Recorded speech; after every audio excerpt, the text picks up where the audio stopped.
The king had been rotting for years before he finally died.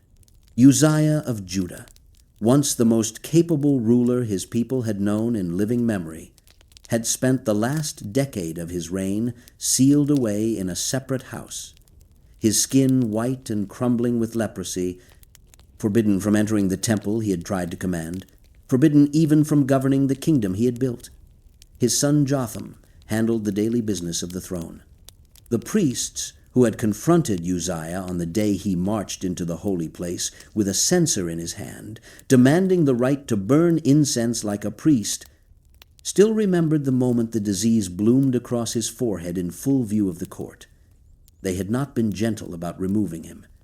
Uzziah had been strong, ambitious, beloved by his armies, a king who had fortified Jerusalem's walls and engineered new weapons of war, and pushed the borders of Judah outward with a confidence that bordered on arrogance. And it was precisely that arrogance, that refusal to accept any boundary between his power and God's, that had brought him low. By the time he finally stopped breathing, sometime around 740 years before the Common Era, he was little more than a ghost haunting his own palace, a man whose body had betrayed him long before his heart stopped. It was in that year, the year the leper king finally died and the throne passed fully to Jotham, that a young man named Isaiah walked into the temple in Jerusalem and had his life torn apart. What happened to Isaiah in that temple is described with a specificity that sets it apart from nearly every other prophetic calling in the Hebrew Scriptures. Most callings are simple: a voice, a command, an argument. Isaiah's was an ambush of the senses. He entered the temple, and the walls ceased to be walls. The ceiling ceased to be a ceiling. The entire structure opened upward and outward into something his language could barely contain, and what he saw was the Lord, seated on a throne so high and so immense that merely the hem of the divine robe filled the temple like floodwater rising in a valley. Not the face, not the hands, the hem, the trailing edge of a garment so vast that its periphery alone overwhelmed the largest sacred space in Judah. Everything Isaiah could perceive was the margin of something he could not perceive, and that was the point.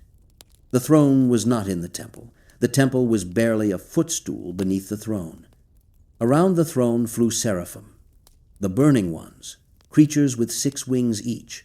2 wings covered their faces, because even celestial beings could not look directly at what sat on that throne. 2 wings covered their feet, a term the Hebrew Scriptures sometimes use as a euphemism for the body's most private parts, a detail that means even angelic beings stood naked and ashamed before the holiness they served. The remaining 2 wings they used to fly, which means that of the 6 instruments given to them, only a third were used for action. The rest were used for reverence and for hiding. These seraphim called to one another across the impossible space above Isaiah's head, and what they said was not complex. "Holy, holy, holy is the Lord of hosts. The whole earth is full of his glory." 3 times the word holy. Not once, which would be a statement. Not twice, which would be emphasis. 3 times, which in Hebrew signifies a superlative beyond all superlatives, a quality so total and so absolute that the language collapses under the weight of trying to express it and simply repeats itself, hoping repetition will do what vocabulary cannot.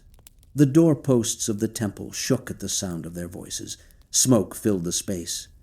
And Isaiah, this young man of Jerusalem, almost certainly from a family of means, possibly of noble blood, a man educated enough to produce what would become the most literary and poetically sophisticated book in the entire Hebrew canon, did not fall to his knees in awe.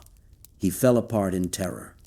"Woe is me," he cried, "for I am undone. I am a man of unclean lips, and I dwell among a people of unclean lips, and my eyes have seen the King, the Lord of hosts." The word he used for undone carries the weight of annihilation. He did not feel small. He felt destroyed. He had seen the thing that no human being was supposed to see and survive, and his first and only instinct was not worship, but the absolute certainty that he was about to die, and worse, that he deserved to. What happened next is one of the most visceral images in all of prophetic literature. One of the seraphim flew toward him, carrying in its hand a live coal taken with tongs from the altar. The altar in question was the altar of incense, the same altar that Uzziah had tried to approach and been struck with leprosy for his presumption. A seraph could touch it. A king could not. The burning one pressed the coal against Isaiah's mouth, against the lips he had just declared unclean, and spoke, "Behold, this has touched your lips. Your guilt is taken away, and your sin is atoned for." No water, no oil, no gentle prayer of absolution. A burning coal held against living flesh, cauterizing the wound of sin the way a battlefield surgeon cauterizes an artery. Purification, in the economy of the divine, was not a soothing experience. It was surgery without anesthetic, and Isaiah had to hold still for it. Then came the voice from the throne, not addressed to Isaiah specifically, but spoken into the air as if God were thinking aloud, as if the question were meant for the entire heavenly court, "Whom shall I send, and who will go for us?" And Isaiah, his lips still burning, his mind still reeling from the sight of a glory that had nearly killed him, answered with 5 words that would define the rest of his life and seal his fate. "Here am I. Send me." He did not ask where. He did not ask for how long. He did not negotiate terms. And God's response to his volunteering was not encouraging. The mission Isaiah was given in that temple was, by any reasonable standard, a mission designed to fail. "Go and tell this people," God said. "Make their hearts fat, make their ears heavy, shut their eyes, lest they see with their eyes, and hear with their ears, and understand with their hearts, and turn and be healed." Isaiah was being sent to preach to a nation that would not listen, to deliver a message that would harden rather than soften, to watch his own people march toward destruction while he shouted warnings into a wind that blew every word back in his face. When he asked the only question a sane man could ask, "Lord, how long?" the answer was worse than silence. "Until cities lie waste without inhabitant, and houses without people, and the land is a desolate waste. Until everything is gone." That was the assignment. Preach until the world ends, and know from the first day that no one will hear you. Isaiah accepted. He walked out of the temple and into a career that would span more than 4 decades, touching the reigns of at least 4 kings of Judah, and he began doing what no court in the ancient Near East wanted a man to do, telling the truth to people who had every reason and every power to silence him. The Judah that Isaiah entered as a prophet was not a nation in obvious crisis. Under Uzziah and then Jotham, the kingdom had enjoyed a period of relative prosperity and military strength. The borders were secure. Trade was flowing. The temple rituals were performed with regularity and splendor. To most eyes, things were going well. Isaiah saw something different. He saw a society whose outward piety had become a mask for inward rot. The wealthy were devouring the poor. Judges took bribes. Widows and orphans were pushed aside in the courts. Landowners were annexing field after field, house after house, until they sat alone in the midst of the land, surrounded by their own property and no one else's rights. The women of Jerusalem draped themselves in finery, walking with outstretched necks and mincing steps, their ankles jingling with ornaments, while outside the city gates people starved. Isaiah did not merely disapprove of this. He saw it as a direct offense against the God whose hem had filled the temple, a God who had made it thunderously clear that holiness was not a ritual category but a moral one, and that a nation which worshipped with its mouth while crushing the poor with its hands was not worshiping at all. It was performing. And God, Isaiah announced with a bluntness that must have made the priestly establishment choke on their incense, was tired of the performance. "I cannot endure iniquity in solemn assembly." The Lord declared through Isaiah's mouth, "Your new moons and your appointed feasts my soul hates. When you spread out your hands, I will hide my eyes from you. Even though you make many prayers, I will not listen. Your hands are full of blood." This was not a gentle reform program. This was an indictment. Isaiah was not asking Judah to try harder. He was telling them that everything they thought they were doing right was, in fact, the very thing condemning them. Their sacrifices were an abomination. Their festivals were a burden to God. Their prayers were hitting the ceiling and falling back down, because the hands raised in prayer were the same hands that had cheated, exploited, and oppressed. "Wash yourselves," he thundered. "Make yourselves clean. Remove the evil of your deeds from before my eyes.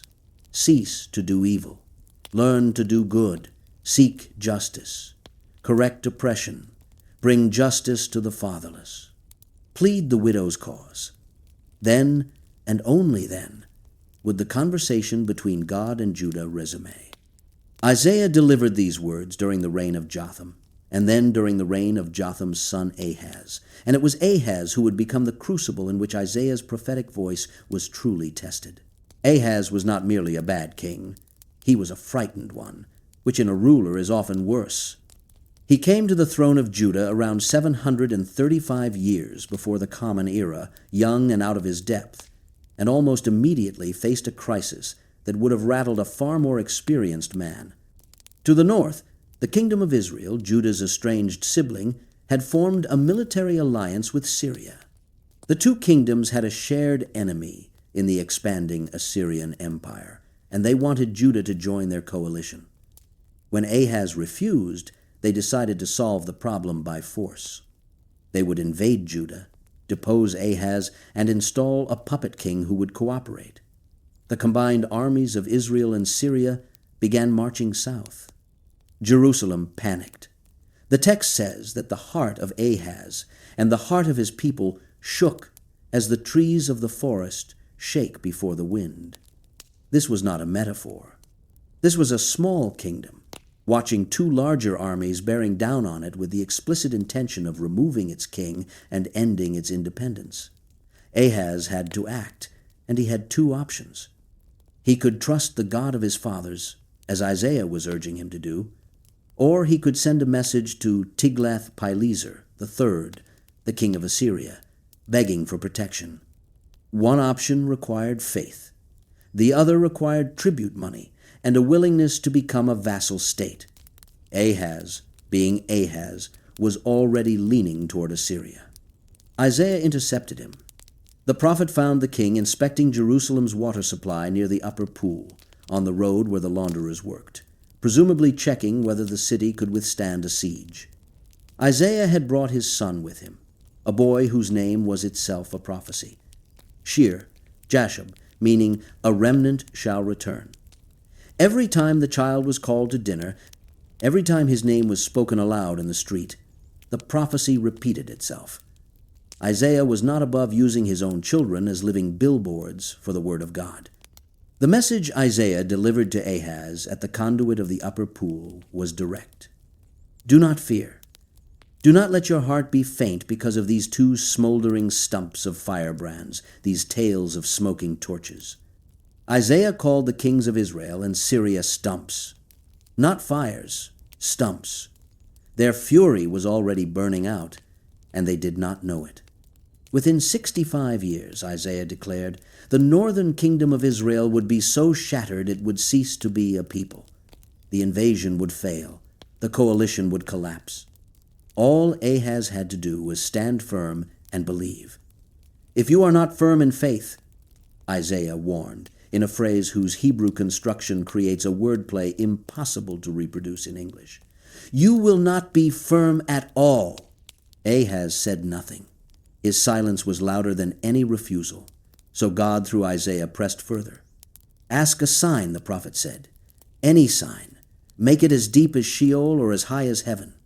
Ask for something impossible, something absurd, something that would leave no room for doubt that the word being spoken was not Isaiah's invention, but the voice of the living God. It was an extraordinary offer. a blank check drawn on the account of divine power, extended to a king who had done nothing to deserve it. And Ahaz refused.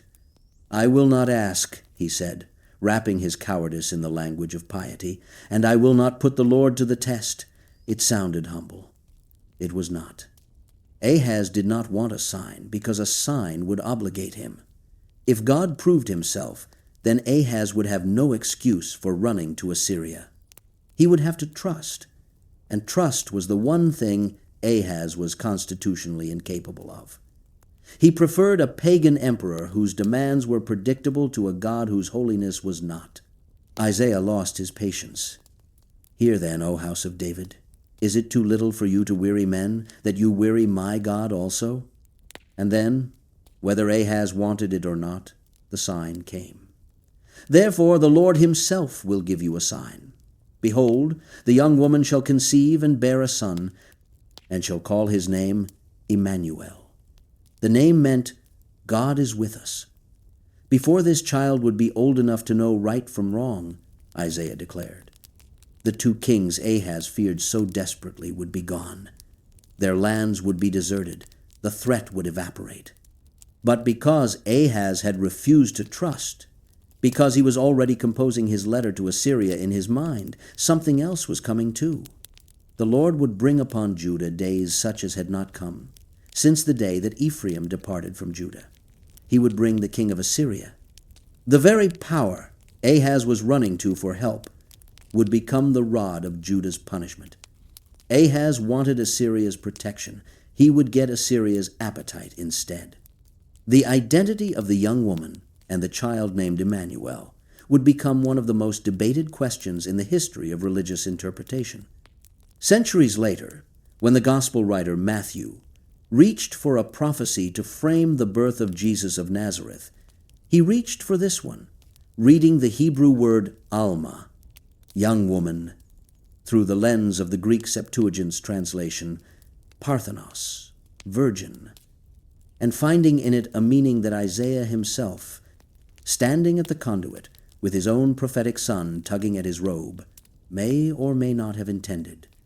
Whether the child was Isaiah's own second son, or a child of Ahaz's court, or a figure whose full significance would not become clear for 7 centuries, is a question that has never been settled and probably never will be.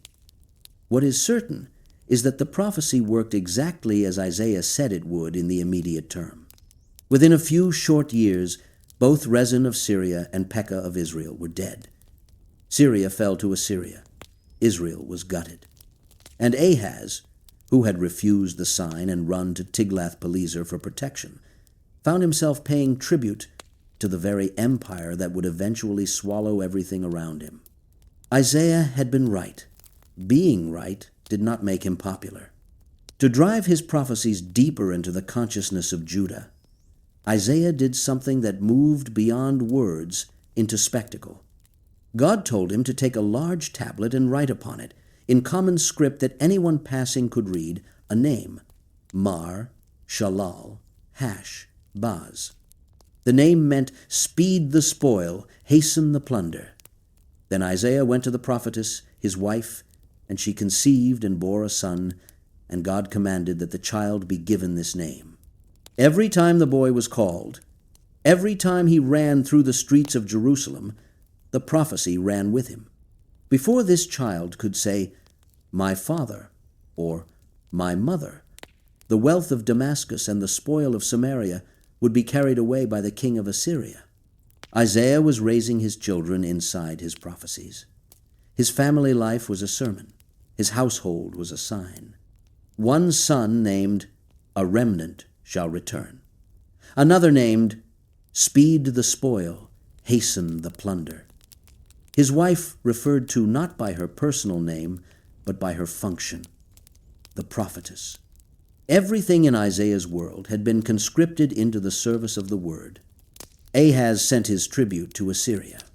He stripped the gold from the temple to pay for it. He traveled to Damascus to meet Tiglath-Pileser in person, and while there, saw a pagan altar, whose design impressed him so much that he sent detailed sketches back to Jerusalem and ordered the priest Urijah to build a replica, which he then installed in the temple of the Lord and used for his own sacrifices. He shut the doors of the temple. He set up altars on every street corner in Jerusalem. He made his own sons pass through fire, the most horrifying of Canaanite religious practices, burning children alive as offerings to Molech. Ahaz did not merely fail to listen to Isaiah.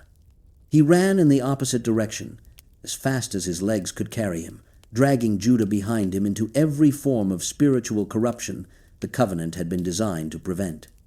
Isaiah watched all of it. He recorded all of it, and he kept speaking.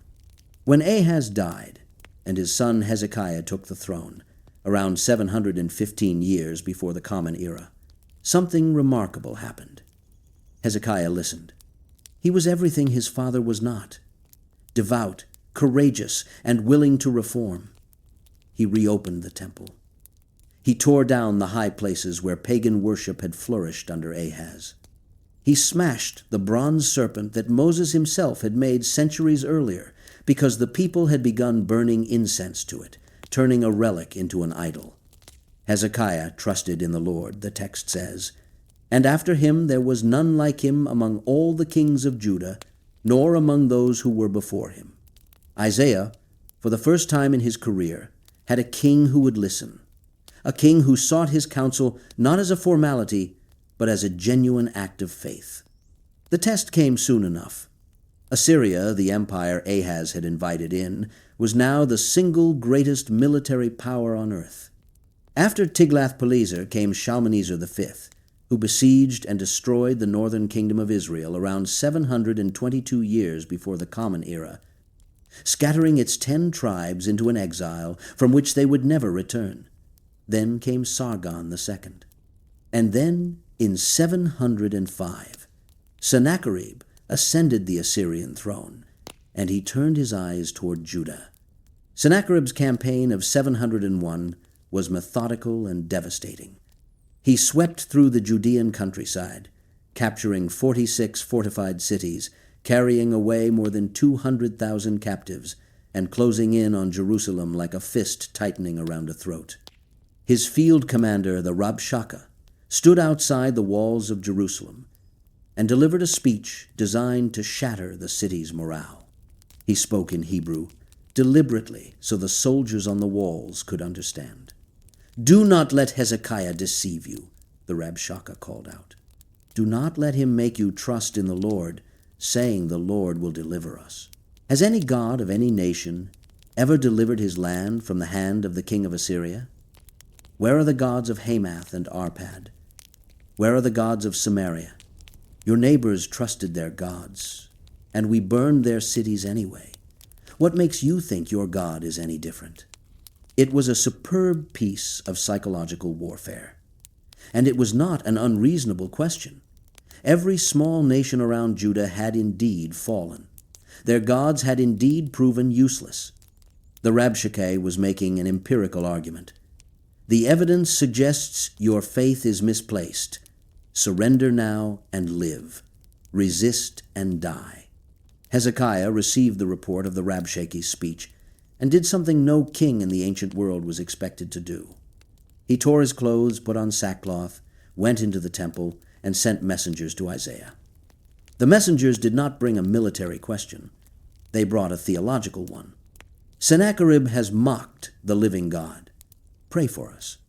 Isaiah's response was immediate and unequivocal. "Do not be afraid," he sent word back to the king.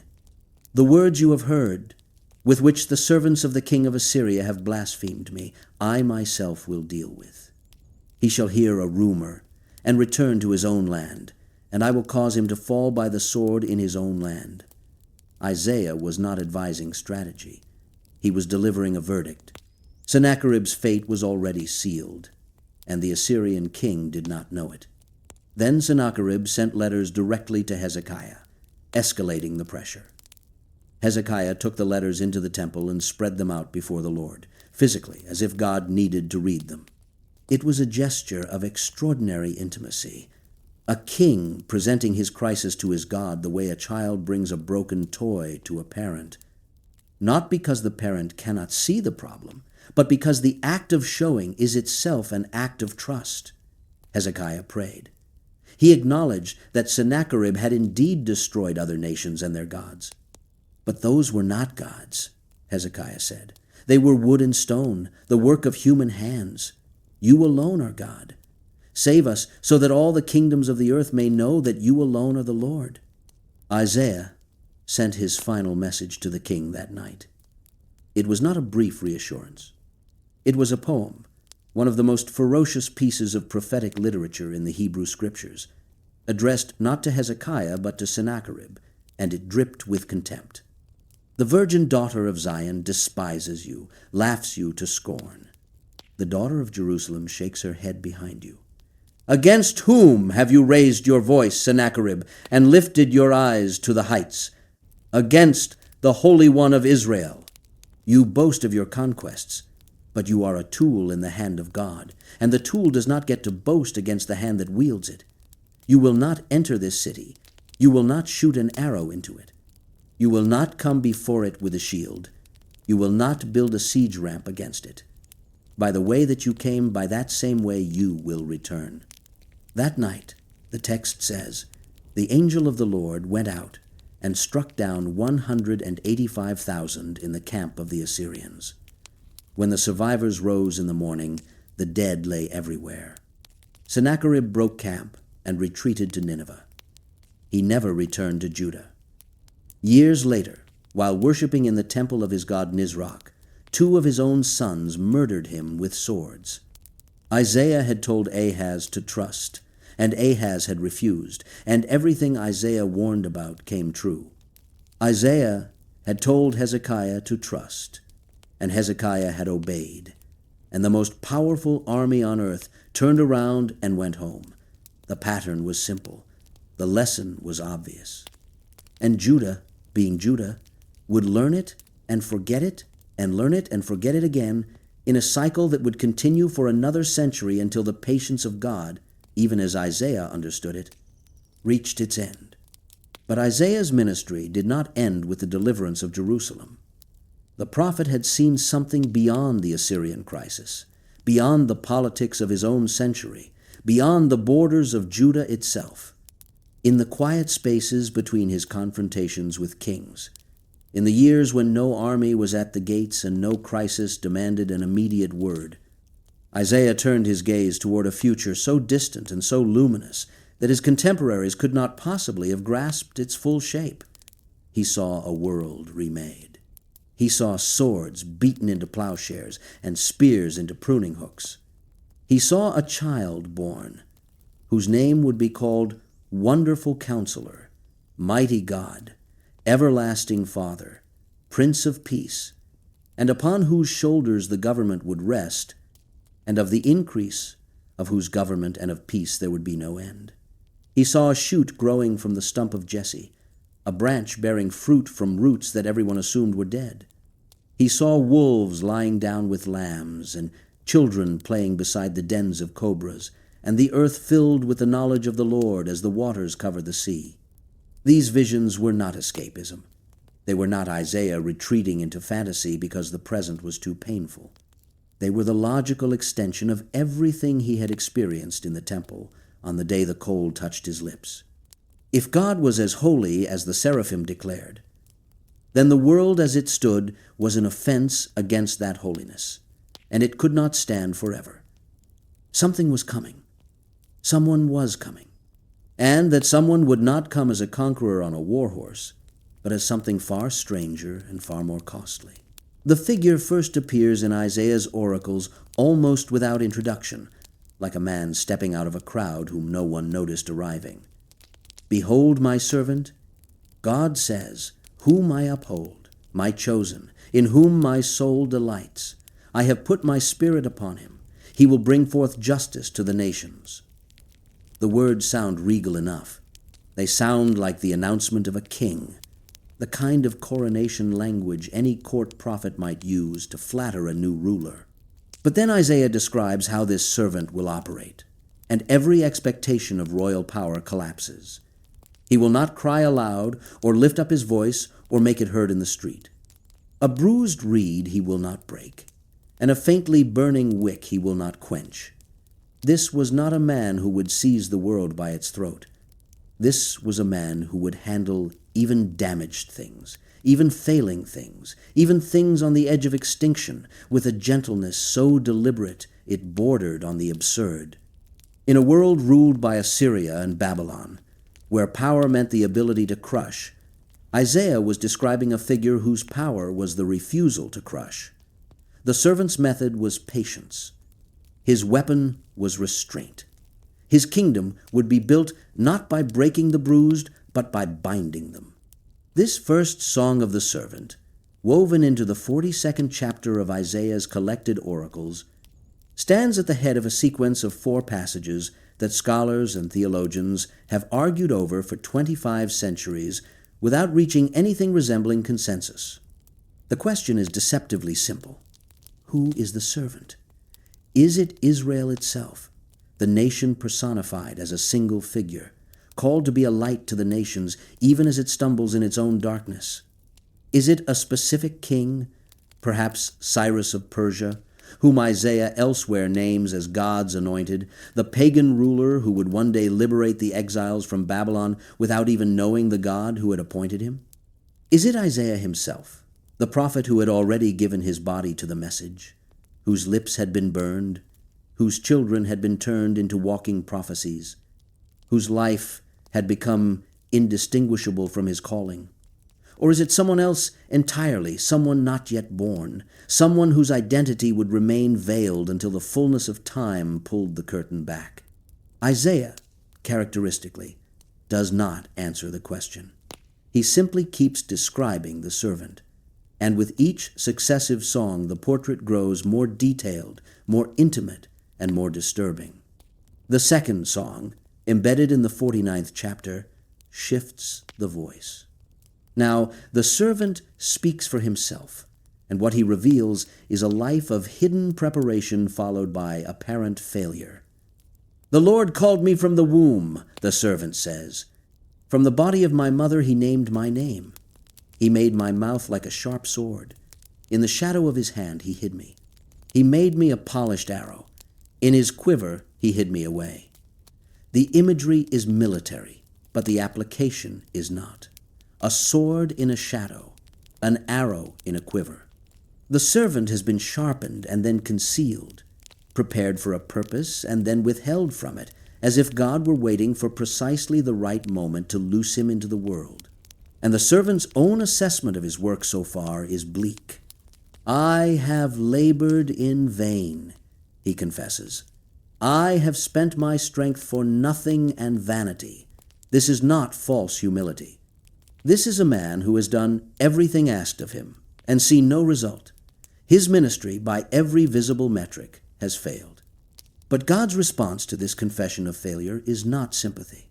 It is expansion. "It is too light a thing that you should be my servant, to raise up the tribes of Jacob and to bring back the preserved of Israel," God declares. Too light a thing. The restoration of an entire nation is dismissed as insufficient, as a task beneath the servant's true capacity. "I will make you as a light for the nations, that my salvation may reach to the end of the earth." The servant who thought he had failed was being told that his mission was not smaller than he imagined, but unimaginably larger. He had not failed. He had not yet begun. What he thought was the whole assignment was merely the local preface to a global work. The third song, in the 50th chapter, turns darker still. The servant is no longer merely hidden or underestimated. He is attacked. "I gave my back to those who strike," the servant says, "and my cheeks to those who pull out the beard. I hid not my face from disgrace and spitting." In the ancient Near East, pulling out a man's beard was not a minor indignity. It was a deliberate act of dehumanization, a stripping of masculinity and honor designed to reduce a man to something less than a man in the eyes of everyone watching. Spitting in someone's face was the most intimate form of contempt, reserved for those considered beneath all social consideration. The servant endured both. He did not retaliate. He did not hide. He set his face like flint, the text says, borrowing the image of the hardest stone available, and walked into the abuse with his eyes open and his fists unclenched. The Lord God helps me, the servant says, with a calm that reads less like serenity and more like a man who has already counted the cost and decided to pay it. Therefore I have not been disgraced. Therefore I have set my face like a flint, and I know that I shall not be put to shame. And then comes the fourth song. And the fourth song is unlike anything else in the Hebrew Scriptures. It is unlike anything else in the literature of the ancient world. It begins in the 52nd chapter and runs through the 53rd.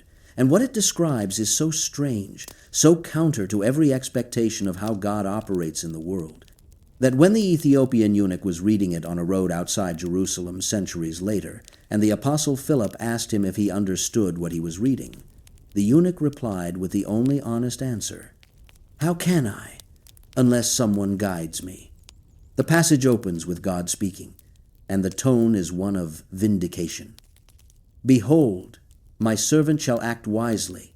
He shall be high and lifted up, and shall be exalted." This sounds like triumph. It sounds like the culmination of a success story. But the very next line demolishes that reading. As many were astonished at him, his appearance was so marred beyond human semblance, and his form beyond that of the children of mankind. The servant is exalted, yes, but he is also disfigured.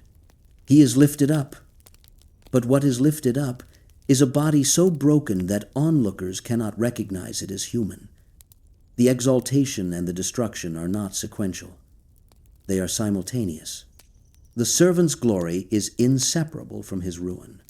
Then the voice shifts to a collective we, a group of witnesses looking back on the servant's life with the horrified clarity of hindsight.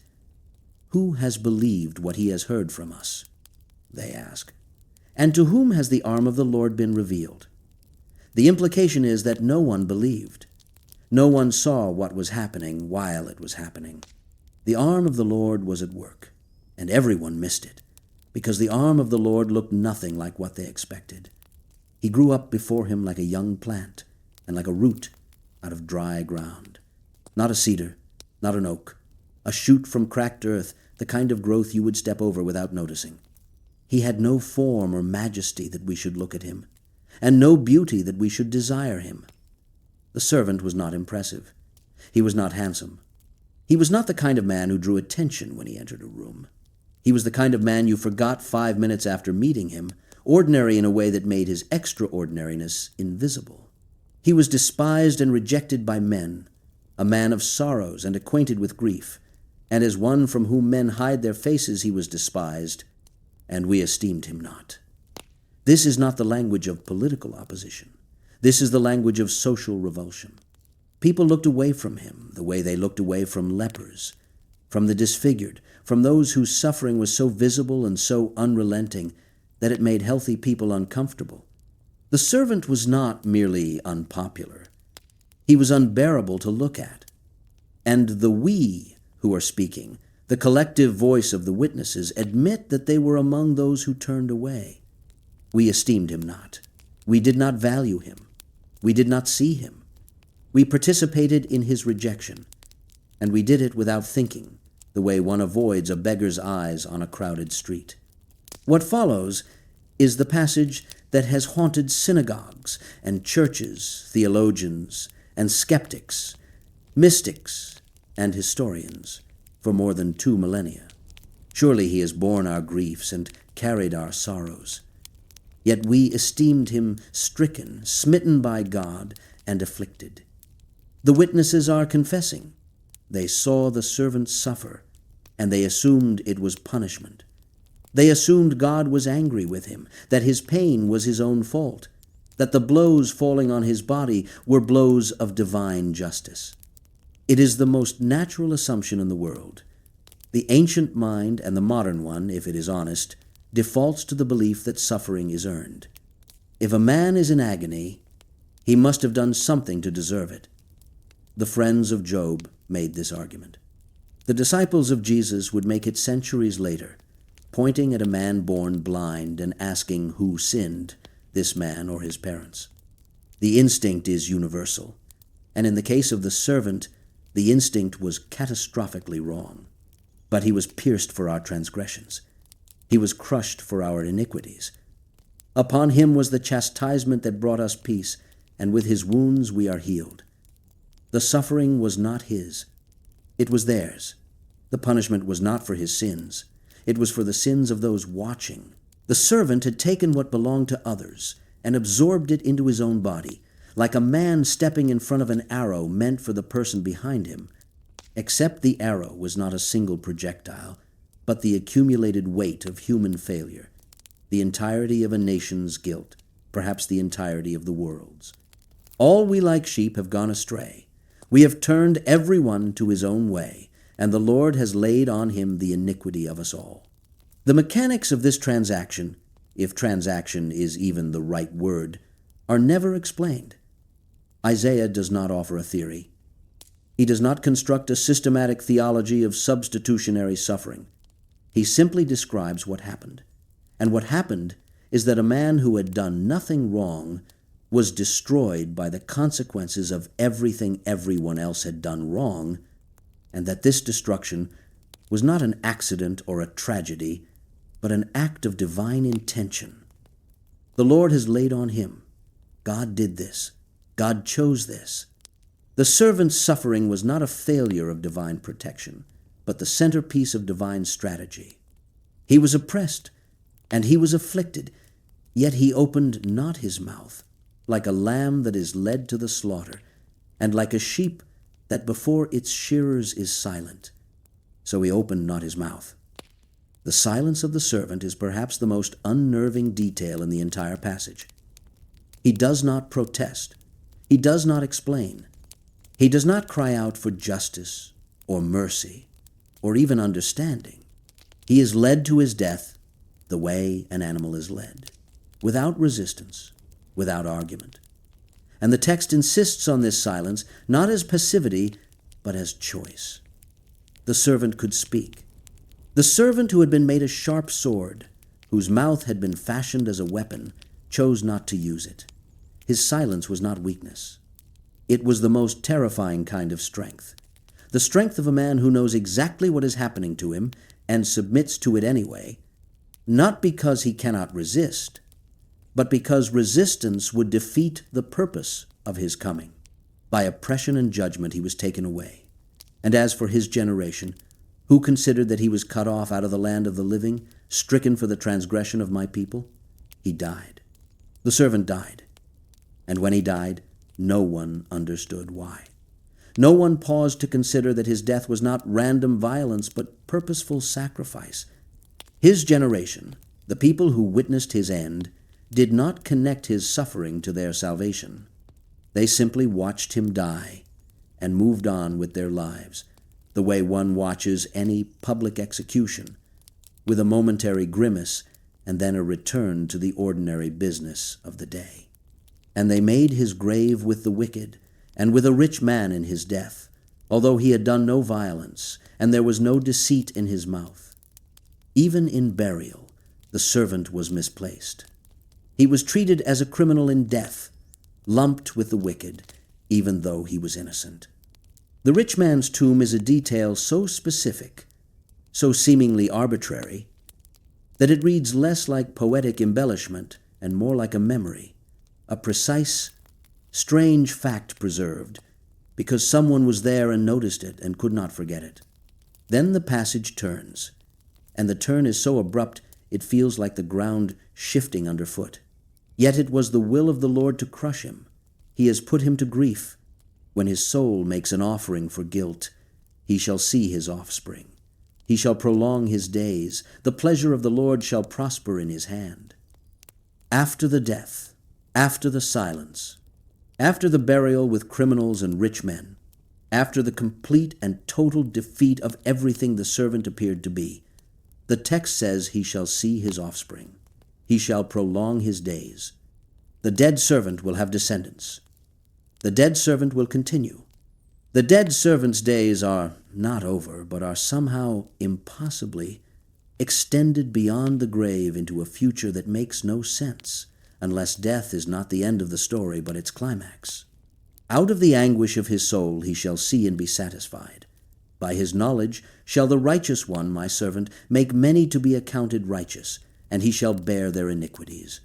Therefore I will divide him a portion with the great, and he shall divide the spoil with the strong, because he poured out his soul to death, and was numbered with the transgressors. Yet he bore the sin of many, and makes intercession for the transgressors. The servant's reward is not rescue from suffering, but vindication through it. He does not escape the cross. He passes through it into something on the other side, something Isaiah can only describe in the language of victory and multiplication and satisfaction. A man who has endured the worst that can be endured and emerged, somehow, into a joy vast enough to justify every wound. Isaiah wrote these words, or spoke them, or received them in the same fire that had once burned his lips, and he could not have known what they would become. He could not have known that 7 centuries later, a man from Nazareth would stand in a synagogue and read from his scroll and say, "Today, this scripture has been fulfilled in your hearing." He could not have known that an Ethiopian official would be puzzling over these very words on a dusty road when a stranger appeared beside his chariot and changed his life. He could not have known that the suffering servant would become the interpretive key to the most consequential death in human history, that his poetry would be read at Good Friday services for 2,000 years, that every phrase he wrote about piercing and crushing and silence and burial would be mapped onto the body of a carpenter's son from Galilee with a precision that defies coincidence and invites, at the very least, awe. But Isaiah also saw beyond the servant's suffering into the world the servant's work would eventually create. The later chapters of his collected oracles, from the 56th through the 66th, paint a vision of cosmic restoration so vast it makes the political prophecies of his earlier career look like footnotes. "For behold, I create new heavens and a new earth," God declares through Isaiah's voice, "and the former things shall not be remembered or come into mind." The scope is total. Not a reformed earth, not an improved earth, a new one. The old suffering, the old injustice, the old sorrow would not merely be corrected but erased, forgotten, replaced by a reality so thoroughly healed that the memory of pain itself would fade. No more shall be heard in it the sound of weeping and the cry of distress. Infants would not die. The elderly would live out their full years. People would build houses and inhabit them, plant vineyards and eat their fruit, and no invader would come to take what they had built. The long nightmare of human history, the cycle of construction and destruction, sowing and reaping for someone else's benefit, would end. Isaiah saw the nations streaming toward Jerusalem, not as conquered subjects, but as willing pilgrims, drawn by a light they could not resist. "Arise, shine, for your light has come, and the glory of the Lord has risen upon you. For behold, darkness shall cover the earth, and thick darkness the peoples. But the Lord will arise upon you, and his glory will be seen upon you. And nations shall come to your light, and kings to the brightness of your rising." The temple would not be a fortress, it would be a beacon. Israel's God would not be Israel's private possession, but the gravitational center of the entire human race. And the worship that had been confined to one people in one land would expand until it filled the earth the way the seraphim had declared. The whole earth is full of his glory. What the angels sang in the temple would become the literal condition of the planet. This vision was not popular in its own time. A prophet who told Israel that its God belonged to everyone was a prophet who threatened the very exclusivity that made Israel feel special. A prophet who described foreigners and eunuchs being welcomed into the temple, who declared that God's house would be called a house of prayer for all peoples, was a prophet who was dismantling the walls that Judah's religious establishment had spent centuries building. Isaiah was not merely predicting the future. He was undermining the present, and the present does not take kindly to being undermined. Of the manner of Isaiah's death, the Hebrew Scriptures say nothing. The text simply stops. His oracles end, and the man behind them vanishes from the narrative as completely as if the earth had swallowed him. But the silence of Scripture has never prevented tradition from speaking, and the tradition that clings to Isaiah's end is among the most terrible in all of Jewish and Christian memory. The king under whom Isaiah is said to have died was Manasseh, the son of Hezekiah. And if his father represented the best of Judah's monarchy, Manasseh represented its absolute worst. He came to the throne as a boy of 12, around 697 years before the Common Era, and he reigned for 55 years, longer than any other king of Judah before or after him. What he did with those 55 years was systematic apostasy on a scale that made Ahaz look like a man of mild religious confusion. Manasseh rebuilt the high places his father had torn down. He erected altars to Baal in the temple itself. He installed an image of Asherah, the Canaanite fertility goddess, in the Holy of Holies, the most sacred space in the Israelite world, the room where the Ark of the Covenant rested, the room that only the high priest could enter, and only once a year. He practiced divination and sorcery. He consulted mediums and necromancers. He burned his own son as an offering, repeating the horror his grandfather Ahaz had committed, but with even greater deliberation. And the text of 2 Kings says with a brevity that makes the statement more chilling rather than less, Manasseh shed very much innocent blood till he had filled Jerusalem from one end to another.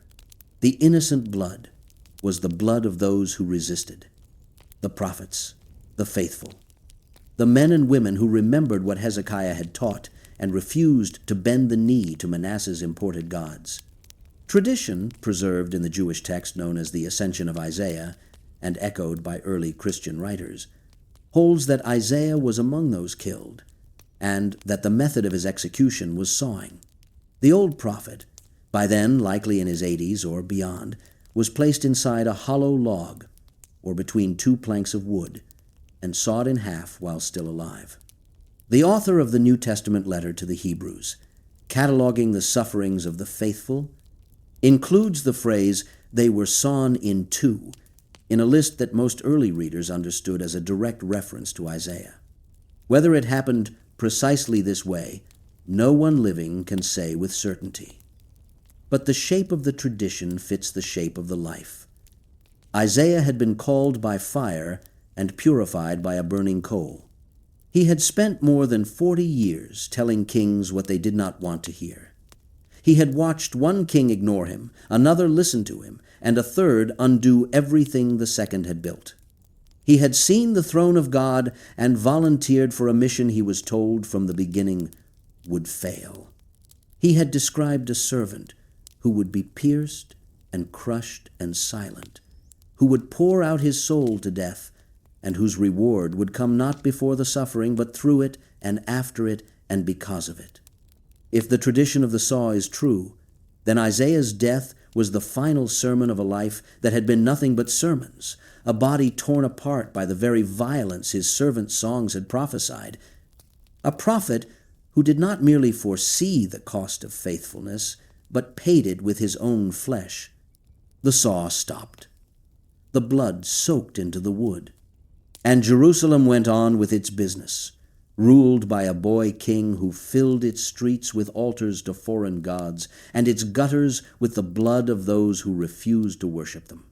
The voice that had thundered against injustice, that had promised a suffering servant and a new creation and a light for the nations, was silent. The scroll remained. The man was gone. But Manasseh's Jerusalem was not the only place where God had unfinished business, and the prophetic voice, though silenced in Isaiah, was about to erupt again in the most unlikely of vessels. A boy from the village of Anathoth, barely old enough to grow a beard, who would be told by God that he had been chosen before he was born, appointed before he drew his first breath, and that his life, from this moment forward, would be a war he could not win, against a people he could not save, fought with nothing but words and tears and an obedience so stubborn it would look, to everyone watching, like madness. The village of Anathoth sat barely 3 miles northeast of Jerusalem, close enough that a man standing on its highest ground could see the Temple Mount on a clear morning, close enough that the smoke from the altar sacrifices drifted over its rooftops when the wind blew south, and yet far enough that it remained a rural backwater, a place of priests and farmers and people who knew one another's business before breakfast. It was here, sometime around 626 years before the Common Era, in the 13th year of King Josiah's reign, that the word of the Lord came to a young man named Jeremiah, the son of Hilkiah, from a family of priests who had served in the temple for generations. The boy was not ready. He knew he was not ready. And God, as was God's habit with prophets, did not care whether he was ready or not. "Before I formed you in the womb, I knew you," God said. "And before you were born, I consecrated you. I appointed you a prophet to the nations." The sentence left no room for negotiation. Most prophets received their call at a specific moment: a burning bush, a temple vision, a voice in the night. Jeremiah was told that his appointment predated his existence. He had not been chosen at birth.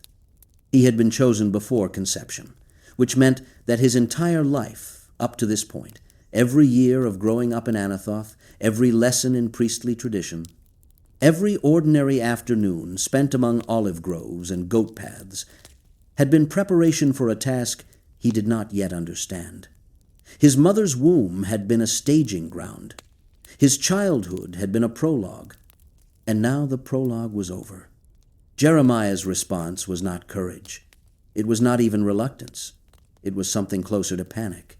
"Ah, Lord God," he stammered, and the Hebrew interjection he used was the sound a man makes when he has been punched in the stomach, a guttural exhalation of shock and protest. "Behold, I do not know how to speak, for I am only a youth." The word he used for youth, Nahar, could mean anything from a small child to a young teenager, but its function in the sentence was not chronological. It was emotional. Jeremiah was not filing an age report. He was saying, "I am not enough. I do not have the words. I am too small for what you are asking. Send someone else. Send anyone else." God's reply was curt. "Do not say, 'I am only a youth.' For to all to whom I send you, you shall go, and whatever I command you, you shall speak. Do not be afraid of them, for I am with you to deliver you." Then God reached out and touched Jeremiah's mouth, a gesture that echoed what had happened to a prophet in Jerusalem decades earlier. Though where that prophet had received fire, Jeremiah received only a touch, a placing of words into a mouth that had just confessed it had none. "Behold, I have put my words in your mouth. See, I have set you this day over nations and over kingdoms, to pluck up and to break down, to destroy and to overthrow, to build and to plant." 6 verbs.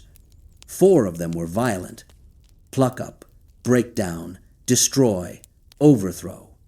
Only the final 2, build and plant, offered any hint of construction. The ratio was not accidental. Jeremiah's ministry would be defined overwhelmingly by demolition.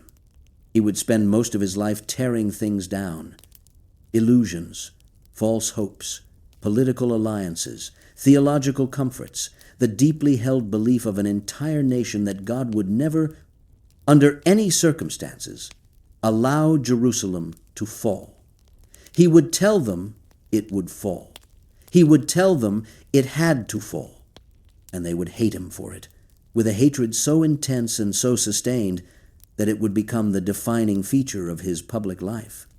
God showed the young prophet 2 visions to seal the calling.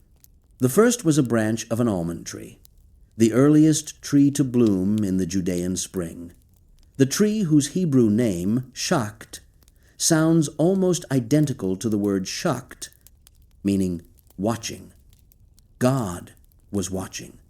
God was awake. The second vision was a boiling pot, tilted from the north, its contents spilling southward. Out of the north, God said, disaster shall be let loose upon all the inhabitants of the land. The kingdoms of the north were coming. They would set their thrones at the entrance of the gates of Jerusalem, against all its walls and against all the cities of Judah. The boiling pot was not a metaphor for a distant possibility. It was a weather report for a storm that was already forming on the horizon, and the boy from Anathoth was being told to stand in its path and shout. The king on the throne, when Jeremiah began his ministry, was Josiah, and Josiah was, by nearly every measure, the best thing to happen to Judah in a generation. He had come to power as a child of 8 after his father Amon was assassinated by his own servants, and from his earliest years he had shown a devotion to the God of Israel that his father and grandfather had spectacularly lacked. In the 18th year of his reign, around 621 years before the Common Era, Josiah ordered repairs to the temple, and during the renovation work the high priest Hilkiah, possibly a relative of Jeremiah's own father, discovered a scroll hidden in the temple walls. The scroll contained the Book of the Law, likely some form of what we now call Deuteronomy, and when it was read aloud to Josiah, the king tore his clothes in horror. The covenant, the commandments, the blessings and the curses, everything God had demanded of Israel and everything Israel had failed to do was written in that scroll, and Josiah realized that the nation had been living in violation of its own founding document for so long that it had forgotten the document existed. Josiah launched the most sweeping religious reform in Judah's history. He purged the temple of every pagan artifact Manasseh had installed. He tore down the high places that dotted the countryside. He desecrated the altar at Bethel that had stood since the division of the kingdoms. He executed the pagan priests. He reinstituted the Passover celebration with a fervor and a thoroughness that the text says had not been seen since the days of the judges. Josiah was sincere, Josiah was zealous, Josiah was doing everything right. And Jeremiah, watching all of it from Anathoth, knew it would not be enough. This is one of the most quietly devastating aspects of Jeremiah's early ministry. He lived through the greatest revival in Judah's history and recognized it as superficial. The reforms were real, but they were imposed from the top down. The king had changed the temple. The king had not changed the hearts of the people. The altars were gone, but the appetite for the altars remained.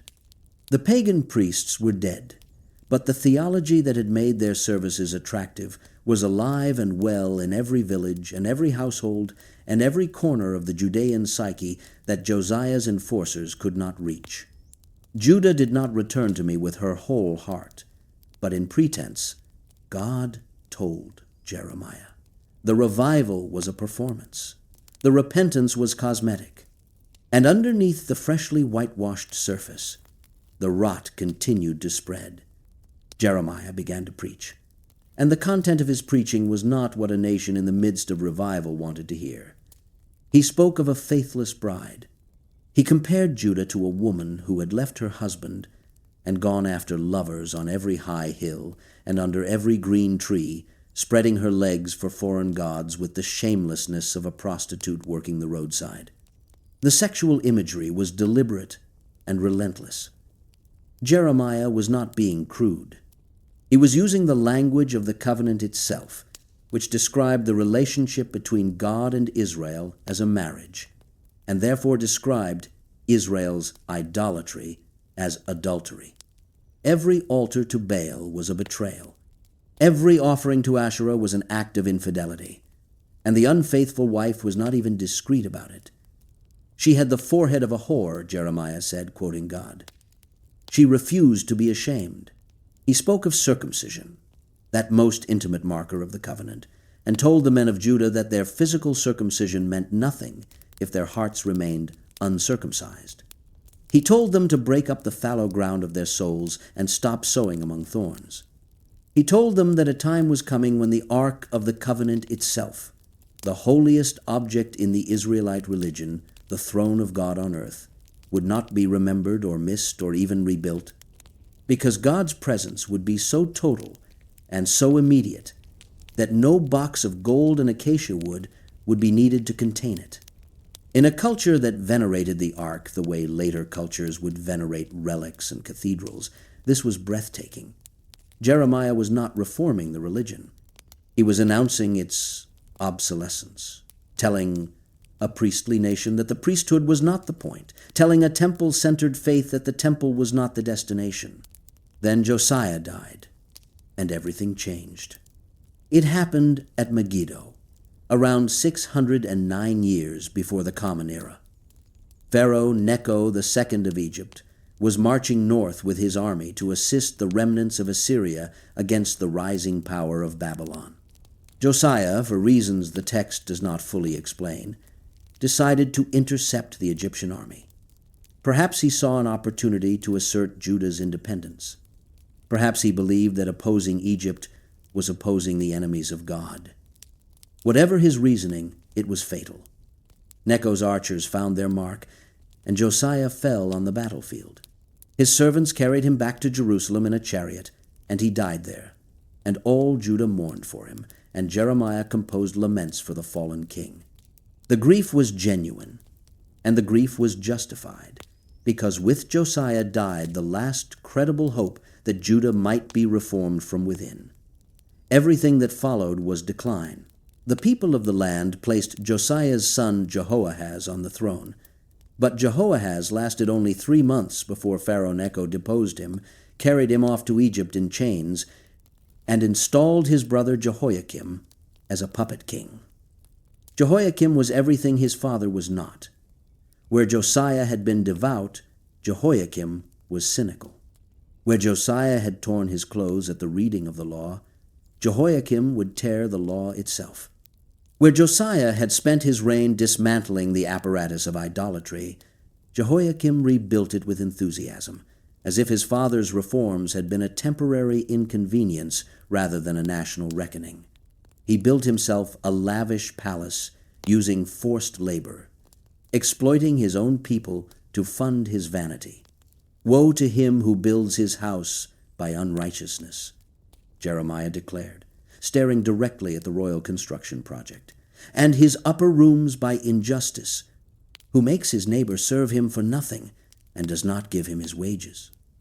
Jeremiah compared Jehoiakim unfavorably to his own father. Did not your father eat and drink and do justice and righteousness? Then it was well with him. He judged the cause of the poor and needy. Then it was well. Is not this to know me? Declares the Lord. But you have eyes and heart only for your dishonest gain, for shedding innocent blood, and for practicing oppression and violence. It was during Jehoiakim's reign that Jeremiah delivered the sermon that nearly cost him his life. God told him to stand in the gate of the temple, the place where the greatest number of people would pass, the place where his words would be heard not by a select audience, but by the entire worshiping public, and to deliver a message so inflammatory that it amounted to a death sentence in any other context.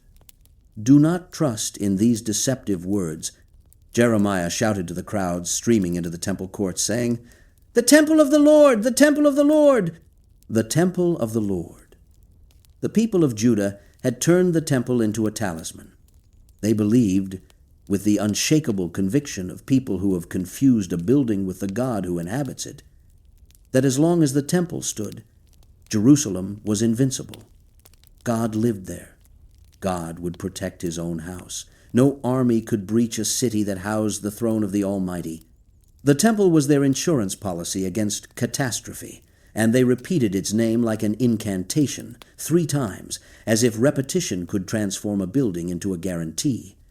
Jeremiah demolished the incantation.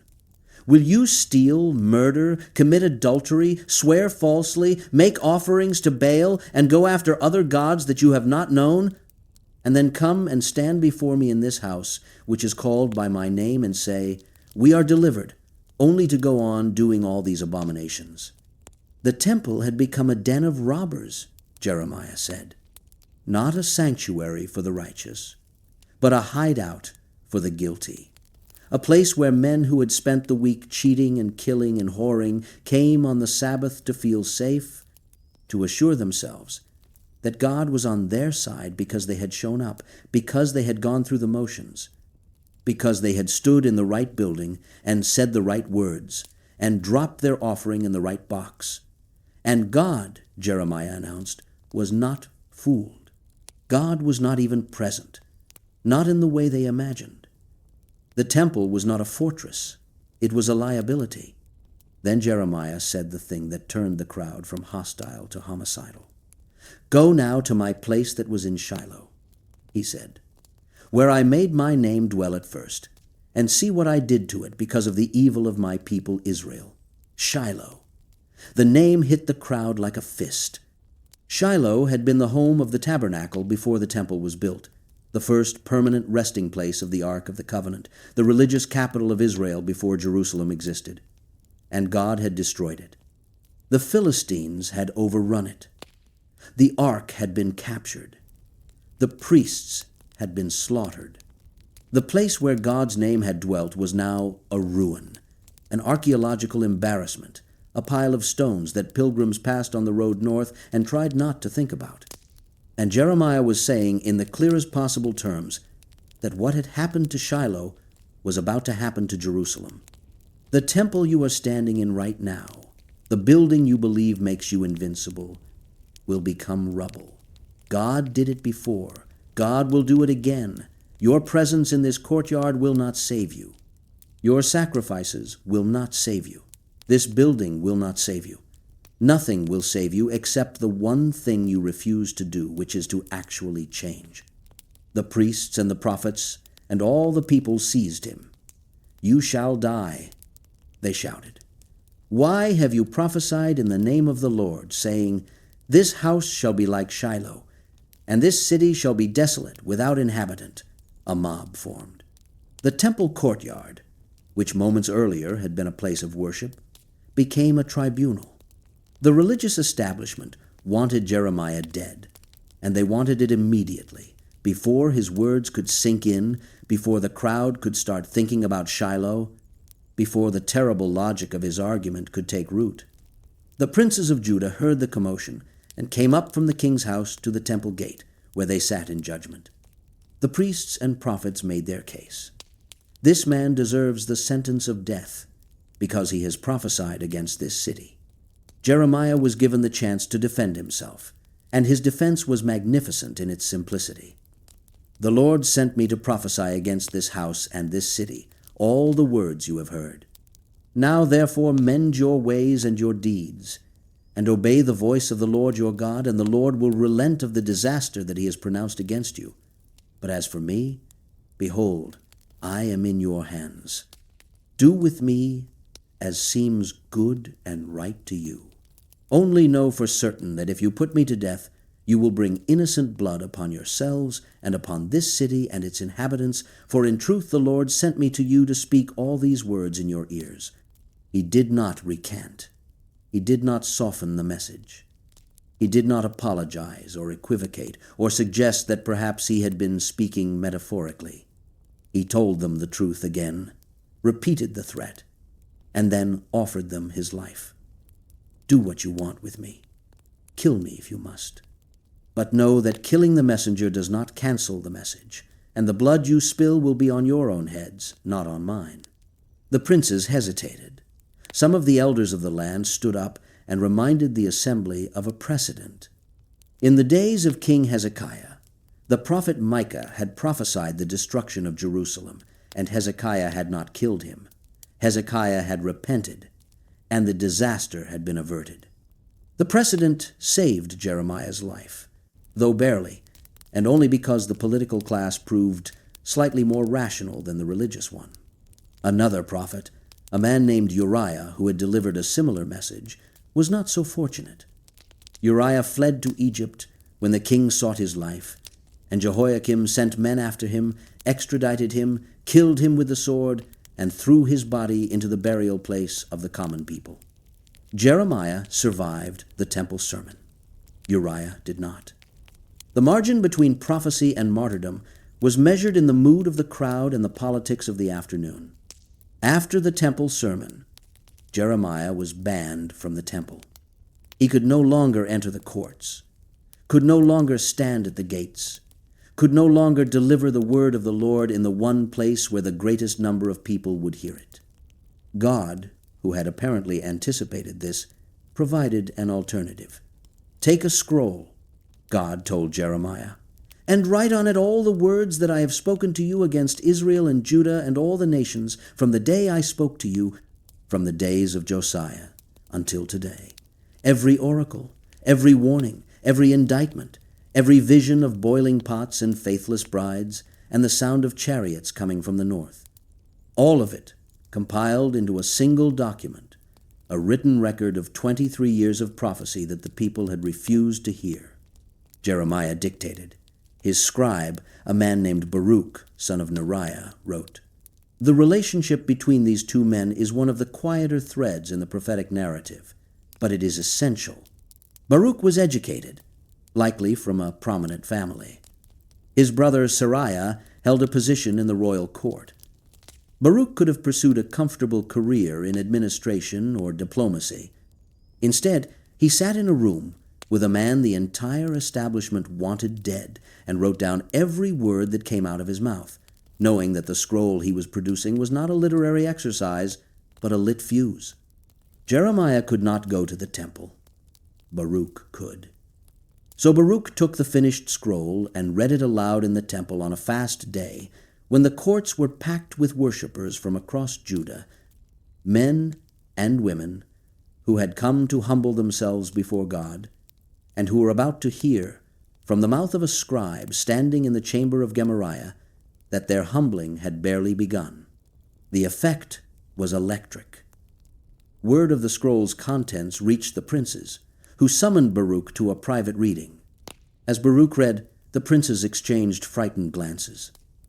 "We must report all these words to the king," they said. Then, in a detail that reveals how well the court understood the danger of what was happening, they told Baruch to go and hide, and to take Jeremiah with him. "Let no one know where you are." The scroll was brought to King Jehoiakim. It was winter. The king was sitting in his winter house, and a fire was burning in the brazier before him. A court official named Jehudi read the scroll aloud, column by column.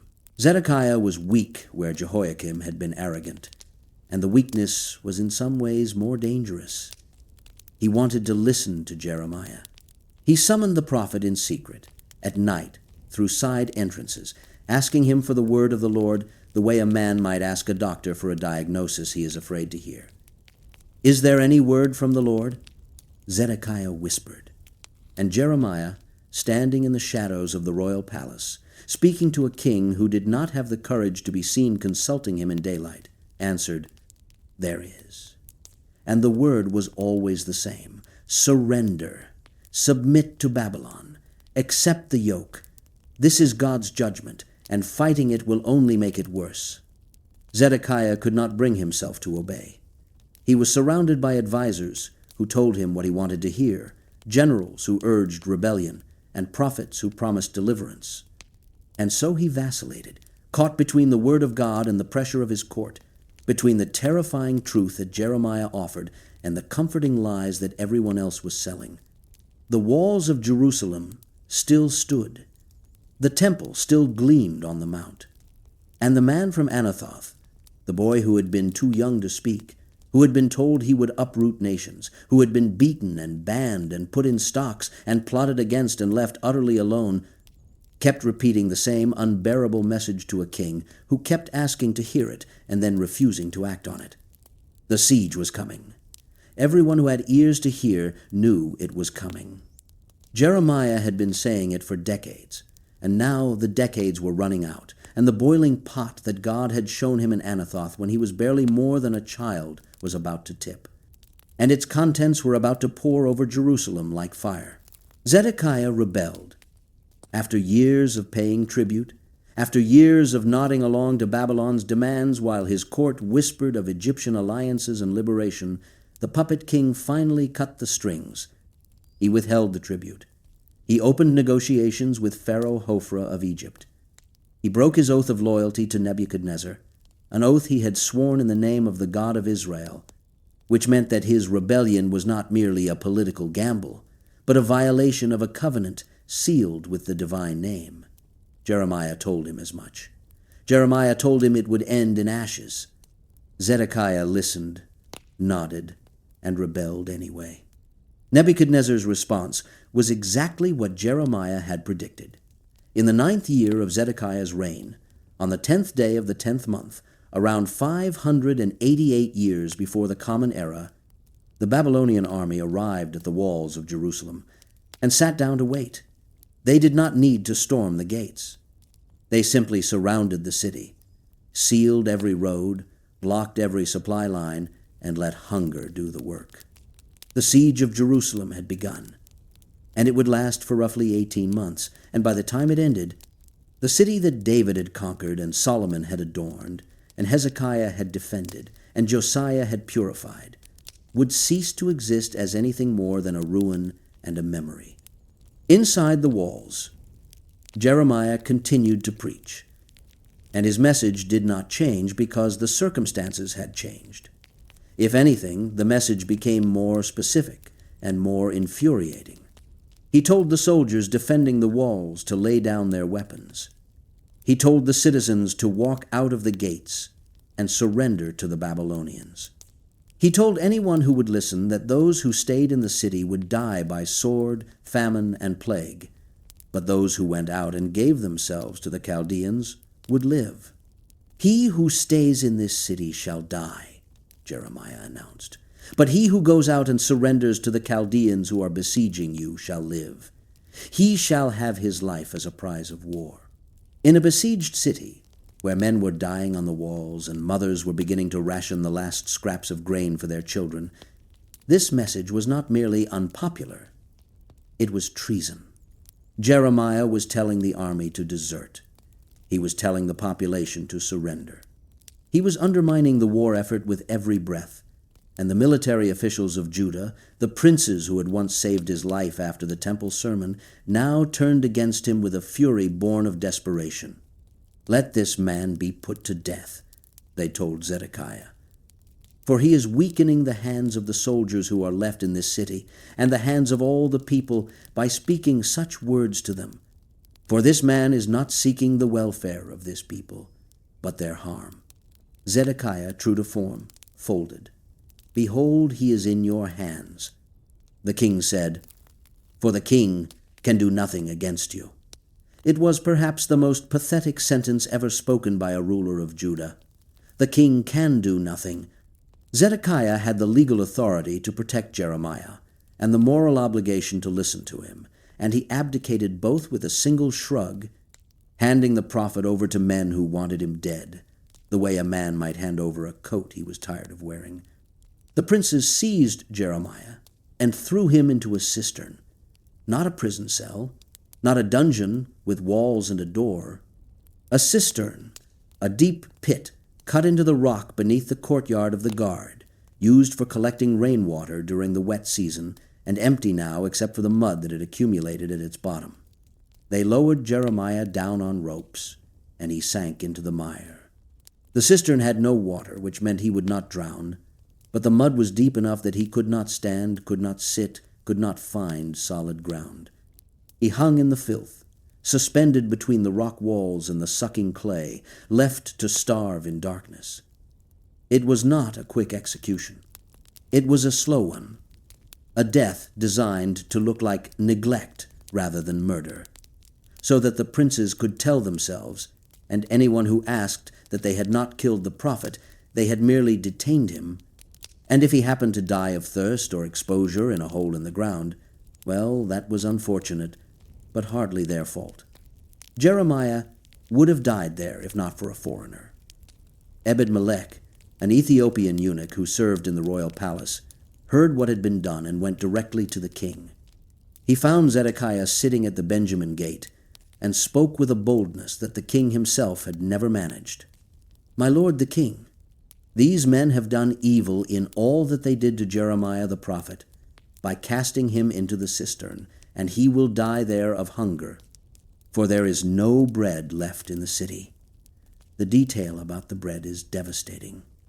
Ebed-melech was not making a general point about cruelty. He was pointing out that even if someone wanted to feed the prisoner, there was nothing left to feed him with. The siege had consumed the city's supplies. The cistern was not merely a prison, it was a grave. Zedekiah, in one of his rare moments of decency, ordered Ebed-melech to take 30 men and pull Jeremiah out. The Ethiopian went to a storeroom beneath the treasury and gathered old rags and worn-out clothes. He lowered them down to Jeremiah on ropes and told him to put the rags under his armpits, between his skin and the ropes, so that the pulling would not tear his flesh. It is a small detail, almost invisible, in the larger sweep of empires and sieges and prophetic doom, but it is one of the most human moments in the entire book. A foreign eunuch, a man who by the purity laws of Israel could never fully enter the worshiping community, took the time to find padding so that a prophet's skin would not be torn when he was hauled out of a pit. The men of Judah had thrown Jeremiah into the mud. A man from Ethiopia cushioned the ropes that pulled him out. God later sent a specific word of comfort to Ebed-melech, promising that he would survive the fall of the city. "I will surely save you."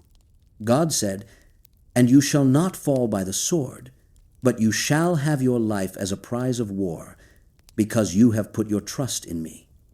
In a book filled with oracles of national judgment, this private promise to a single foreigner stands out like a candle in a collapsing building. Jeremiah was pulled from the cistern and placed in the courtyard of the guard, where he remained for the rest of the siege. Zedekiah summoned him one last time, secretly through a private entrance to the temple. "I will ask you a question," the king said. "Hide nothing from me." Jeremiah, still covered in the muck of the cistern, exhausted, starving along with the rest of the city, looked at the king who had handed him to his enemies and asked for a guarantee. "If I tell you, will you not surely put me to death? And if I give you counsel, you will not listen to me." The weariness in that second sentence is bottomless. Jeremiah already knew the answer. He had been giving counsel for decades, and no one had ever listened. And he was standing in front of a man who had demonstrated repeatedly and definitively that he would always choose the path of least resistance over the path of obedience.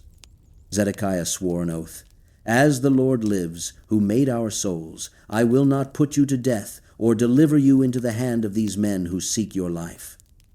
So Jeremiah gave him the word one final time. "Surrender.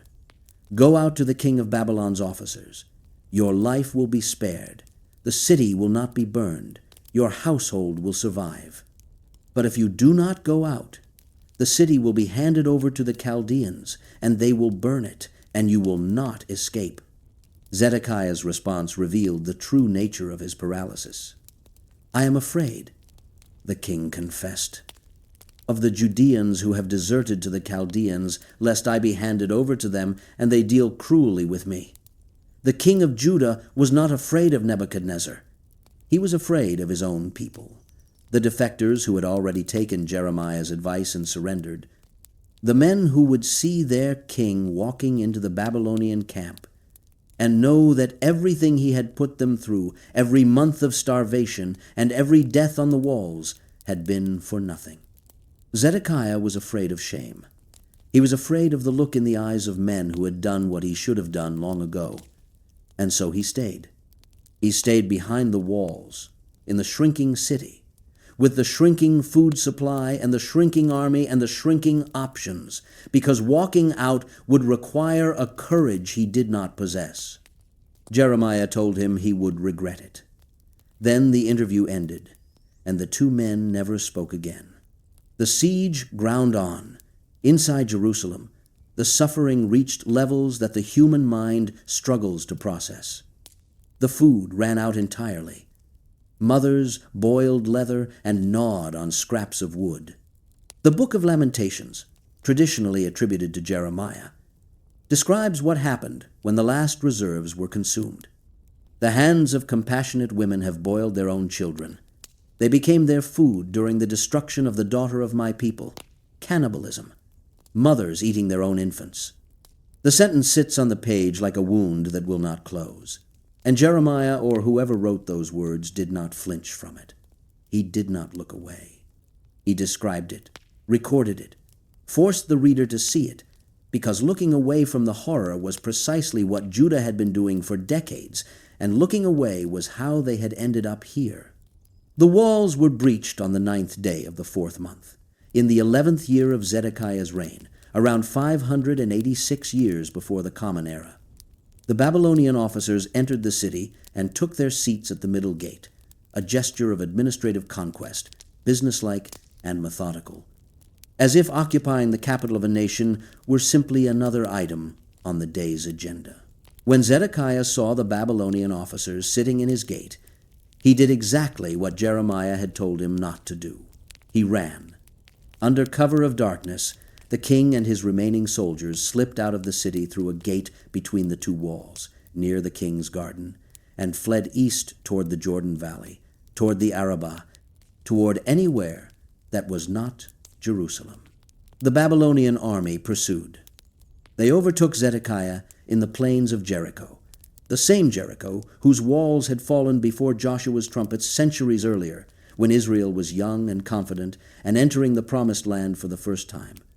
Now the last king of Judah was captured in the same plains, running in the opposite direction, fleeing the land his ancestors had been promised, and the symmetry was so cruel it hardly needed a prophet to interpret it. Zedekiah was brought before Nebuchadnezzar at his field headquarters in Riblah, in the land of Hamath, far to the north. Nebuchadnezzar passed sentence. He slaughtered Zedekiah's sons before his eyes. He slaughtered all the nobles of Judah before his eyes. Then he put out Zedekiah's eyes. The last thing the king of Judah ever saw was the death of his children, then darkness, then chains. Then the long road to Babylon, blind and bereaved and bound, a king with no kingdom, a father with no sons, a man with no eyes and therefore no future, stumbling north toward a captivity from which he would never return. Back in Jerusalem, Nebuzaradan, the captain of Nebuchadnezzar's guard, supervised the systematic destruction of the city. He burned the house of the Lord. He burned the king's house. He burned every great house in Jerusalem. The temple that Solomon had built, the temple where the seraphim had appeared to a young man named Isaiah more than a century earlier, the temple whose inviolability the people of Judah had chanted like a spell, went up in flames. The great bronze pillars that had stood at the temple entrance, each one 18 cubits tall, were broken into pieces and carted off to Babylon. The bronze sea, the enormous basin that rested on the backs of 12 bronze oxen, was smashed and hauled away. The pots, the shovels, the snuffers, the dishes, the censers, everything made of gold or silver was taken. The Babylonians stripped the temple the way a butcher strips a carcass, methodically, thoroughly, leaving nothing of value behind. Then Nebuzaradan tore down the walls of Jerusalem. Not a breach, not a gap, a total demolition. The walls that had held back Sennacherib's army, the walls that Hezekiah had reinforced and Josiah had maintained and Zedekiah had cowered behind, were pulled down stone by stone until Jerusalem lay open and defenseless, a city without a skin, exposed to the wind and the dust and the indifference of history. The population was deported. The poor were left behind, because the poor were not worth the cost of transporting. Nebuzaradan gave them vineyards and fields, the property of the wealthy and the noble who were now trudging toward Babylon in chains.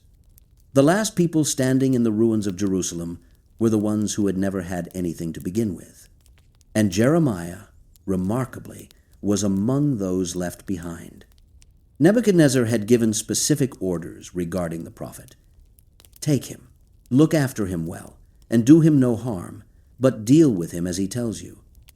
the king of Babylon, the pagan conqueror, the destroyer of the temple, treated Jeremiah with more respect than any king of Judah ever had. The irony is almost too heavy to carry. The man who had spent 40 years telling Judah to surrender to Babylon was, in the end, treated by Babylon as an honored guest. Nebuzaradan found Jeremiah bound in chains among the deportees at Ramah, released him, and gave him a choice. Come to Babylon, where you will be provided for, or stay in the land and go wherever you please. Jeremiah chose to stay. He went to Gedaliah, son of Ahikam, whom Nebuchadnezzar had appointed governor over the remnant left in the land, and settled with him at Mizpah. For a brief, fragile moment, it seemed as though the worst might be over. Gedaliah was a good man, from a family that had protected Jeremiah in the past. His father Ahikam had been among those who saved the prophet's life after the temple sermon years earlier. Gedaliah governed wisely, urged the scattered remnant to settle down, to harvest the crops, to gather wine and summer fruit and oil, to accept Babylonian authority, and begin the slow work of rebuilding a life from the wreckage. Refugees who had fled to Moab, Ammon, Edom, and other neighboring lands began to trickle back, drawn by rumors that a reasonable man was in charge, and that perhaps, the nightmare was ending. It was not ending. Ishmael, son of Nethaniah, a member of the royal family, a man of David's bloodline, who could not accept that the throne was gone and the dynasty was finished, came to Mizpah with 10 men. Gedaliah had been warned. Johanan, son of Kareah, a military officer loyal to the governor, had come to him privately and told him that Ishmael was planning to assassinate him. Johanan even offered to kill Ishmael first, quietly, before anyone else was harmed. "Let me go and strike Ishmael," Johanan urged. "No one will know.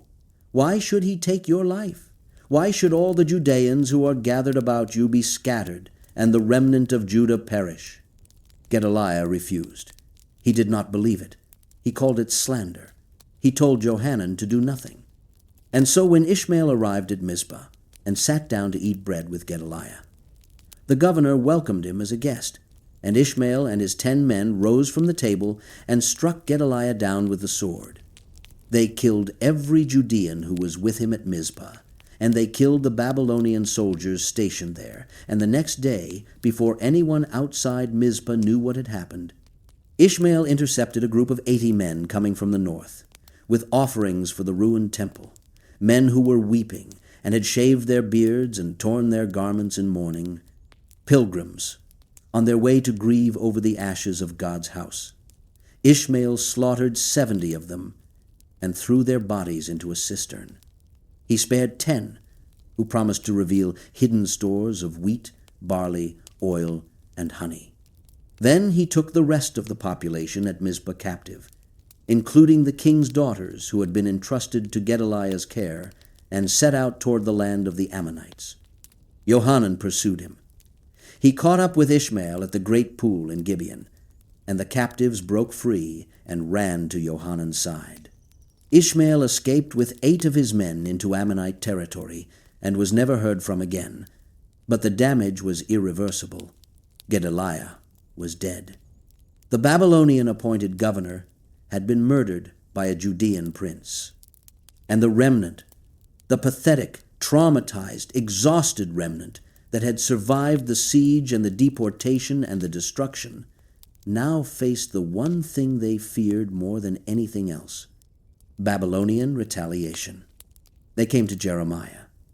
All of them, Johanan and the army officers and every man and woman and child left in the land, came to the prophet and begged him to pray. "Let our plea for mercy come before you," they said, "and pray to the Lord your God for us, for all this remnant, for we are left but a few of many, as your eyes can see us, that the Lord your God may show us the way we should go and the thing that we should do." They swore an oath. Whatever God said, they would do.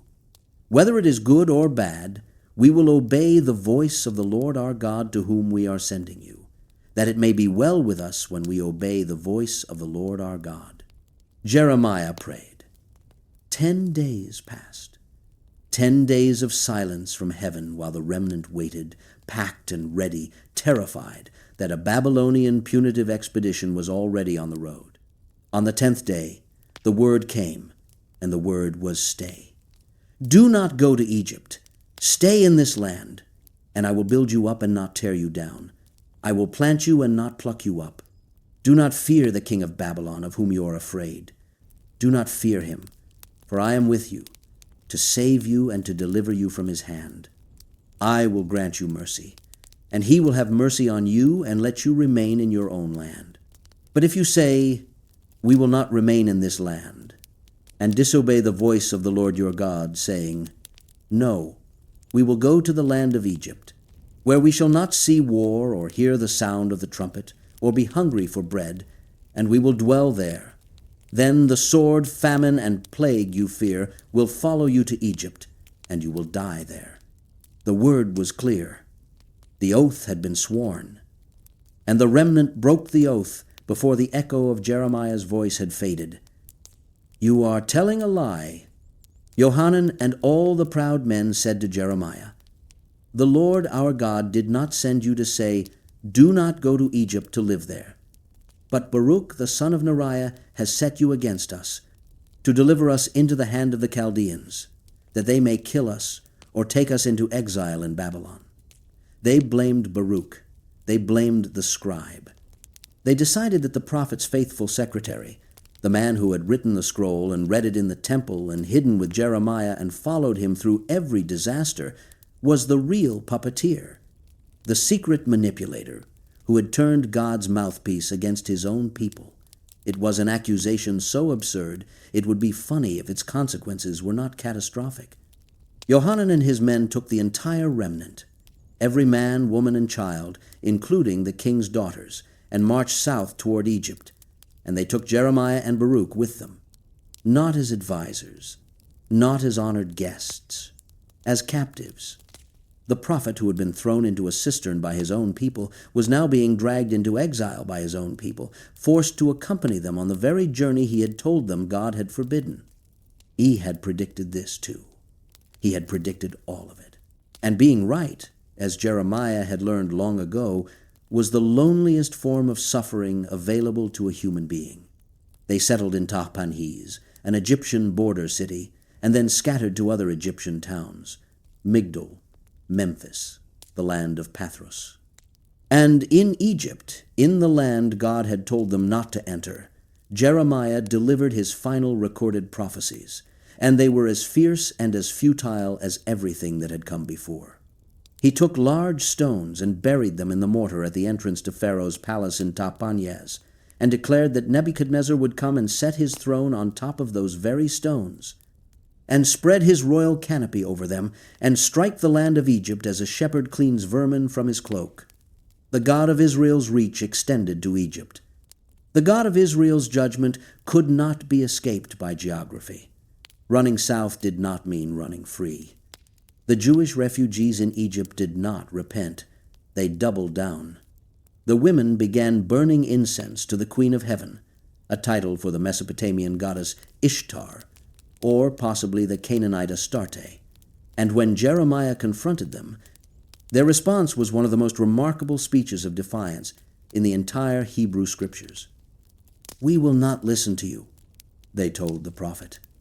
We will do everything that we have vowed, make offerings to the Queen of Heaven, and pour out drink offerings to her as we did, both we and our fathers, our kings and our officials in the cities of Judah and in the streets of Jerusalem.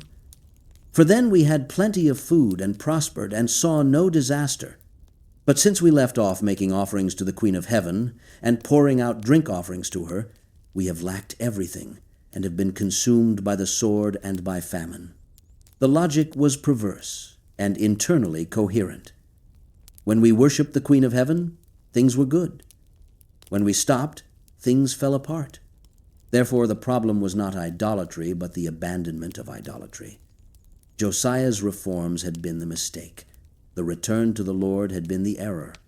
The correct course of action was to go back to the foreign gods, who had, in the people's memory at least, delivered prosperity and peace. They looked at the smoldering ruins of their national life and concluded with breathtaking confidence that the prophet who had predicted the disaster was wrong about its cause.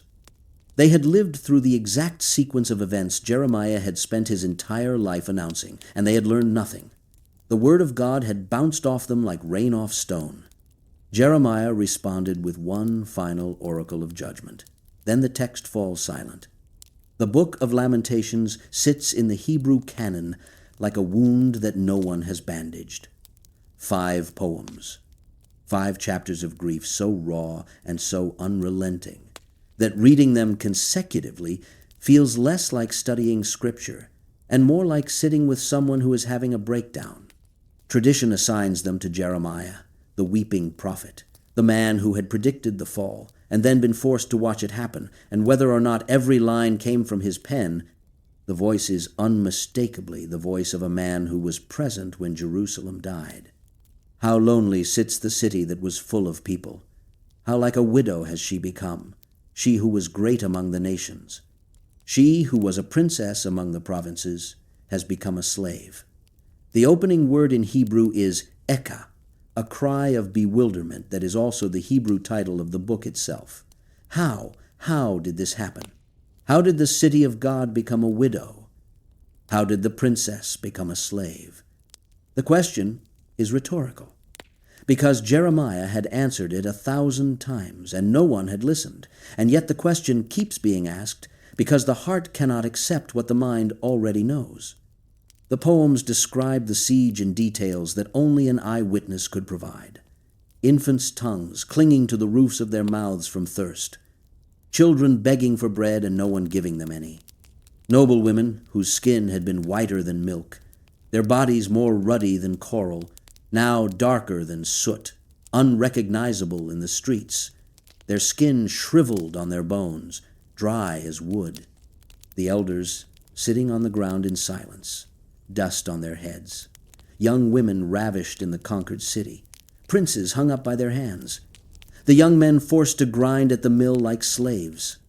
The joy of their hearts had ceased. Their dancing had been turned to mourning. The crown had fallen from their head. Woe to us, for we have sinned. But buried in the middle of the 3rd chapter, at the exact center of the 5 poems, surrounded on every side by suffering and accusation and grief, sits a passage that has no business being there, and yet is perhaps the most quoted lines Jeremiah ever wrote. The steadfast love of the Lord never ceases. His mercies never come to an end. They are new every morning. Great is your faithfulness. The man who watched his city burn, who was dragged to Egypt by the people he had tried to save, who spent 40 years preaching to a wall, who was thrown in a cistern and left to die in the mud, wrote those words. He did not write them before the catastrophe, when hope was still theoretical. He wrote them in the wreckage, surrounded by corpses and ashes, with the smell of smoke still in his nostrils and the sound of weeping still in his ears. The faithfulness of God was not a doctrine Jeremiah held in comfortable times. It was a lifeline he clung to when every piece of evidence available to his senses told him the rope had snapped. The Lamentations do not end with comfort. They end with a question. But you have utterly rejected us. You are exceedingly angry with us. Some translations render the final verse as a plea. Restore us to yourself, O Lord, that we may be restored. Renew our days as of old. Others read it as a statement of abandonment, a final acknowledgement that God's anger may have no expiration date. The ambiguity is the point. Lamentations does not resolve. It does not tie a ribbon on the grief and declare that everything will be fine. It sits in the ashes and asks, and the asking is the last sound the book makes before it falls silent. Of Jeremiah's death, nothing certain is known. The tradition most commonly cited holds that the Jewish refugees in Egypt, the very people who had dragged him there against his will, eventually stoned him to death. Other traditions say he died of old age in Egypt, broken and forgotten, his last years spent among people who worshipped the Queen of Heaven and dismissed his words as the ranting of a broken man manipulated by his scribe. Some say his bones were later carried to Alexandria. Others say they were never found. What is known is that the voice stopped. The man who had been appointed before birth, who had been given words when he had none, who had carried the fire in his bones through 4 decades and 5 kings and a siege and a cistern and a forced march into exile, eventually fell silent, and the silence was permanent. No final oracle, no deathbed prophecy, no dramatic exit. Jeremiah simply disappears from the record, swallowed by Egypt the way a stone sinks into deep water, and the only thing left behind is the scroll, the second scroll, the one Baruch wrote after the king burned the first, which contained every word God had spoken and many similar words besides. The scroll survived. The prophet did not. And that, in the end, was the pattern. The word outlasted the man who carried it. The message outlasted the mouth that spoke it. Jeremiah had been told from the beginning that his mission would fail, that no one would listen, that the cities would fall and the houses would empty and the land would become a waste. All of it had come true. And yet the scroll endured, carried into exile by the very people it condemned, preserved by the very nation it predicted would be destroyed. Read and reread and wept over by the children and the grandchildren and the great-grandchildren of the men and women who had refused to hear it, when it was spoken aloud by a boy from Anathoth who had been too young to speak, but spoke anyway, because the fire would not let him stop. Far to the east, in the flat and shimmering land between 2 rivers, among the canals and the ziggurats and the hanging gardens of a city that made Jerusalem look like a village, another prophet was already at work. He was a priest like Jeremiah, carried off in the first deportation, sitting by the banks of a river called Chebar among the exiles who wept when they remembered Zion. And what he saw when the heavens opened above that foreign river was something so strange, so alien to every category of prophetic experience that had come before, that the only way he could describe it was to pile image upon image, wheel upon wheel, fire upon fire, until the language itself groaned under the weight of what it was being asked to carry. Ezekiel, son of Buzi, was 30 years old when it happened, and the date mattered to him in a way it would not have mattered to most men. He was a priest. He had been trained as a priest. He had grown up in the shadow of the temple in Jerusalem, absorbing the rituals and the hierarchies and the rhythms of worship that had defined his family's life for generations. 30 was the age at which a Levitical priest began his active service, the age at which Ezekiel would have entered the temple courts for the first time in an official capacity, taken his place among the censers and the altars and the holy things, and begun the work he had been prepared for since childhood. Instead, he was sitting by a canal in Babylon, among 10,000 other deportees in the 5th year of King Jehoiachin's exile, around 593 years before the Common Era. 5 years after Nebuchadnezzar had stripped Jerusalem of its first harvest of captives and carried them east. The temple was 900 miles away. Ezekiel would never serve in it. The priesthood he had trained for was, for all practical purposes, over before it began. He was a priest without a temple, a worshiper without an altar, a man whose entire identity had been built around a building he could no longer enter, in a city he could no longer reach, serving a God whose presence was, according to everything his tradition taught him, anchored to a specific place on a specific hill in a specific city that was now behind him, impossibly far, on the other side of a desert and a war and a deportation that had reshuffled the world. Then the sky split open, and the thing that came through it made everything Ezekiel thought he knew about the God of Israel seem like a child's drawing pinned to the wall of the universe. A great storm wind came out of the north, a vast cloud, fire flashing back and forth within the cloud, and in the center of the fire, a gleaming substance like electrum, the alloy of gold and silver that ancient metalworkers prized above all other materials. Out of the fire emerged 4 living creatures, and Ezekiel's description of them is the most labored, most desperate piece of descriptive writing in the Hebrew Scriptures. The prose of a man reaching for words, he does not have to describe things he was never meant to see. Each creature had 4 faces: the face of a human in front, the face of a lion on the right, the face of an ox on the left, and the face of an eagle behind. Each had 4 wings. 2 wings stretched out and touched the wings of the creatures beside them, forming a kind of living canopy, a ceiling of feathers and fire. The other 2 wings covered their bodies. Their legs were straight, and the soles of their feet were like the sole of a calf's foot, gleaming like burnished bronze. Under their wings, on their 4 sides, they had human hands. They moved without turning. Wherever the Spirit wanted to go, they went straight ahead, their faces pointing in all 4 directions simultaneously, which meant they never needed to turn because they were always already facing wherever they were going.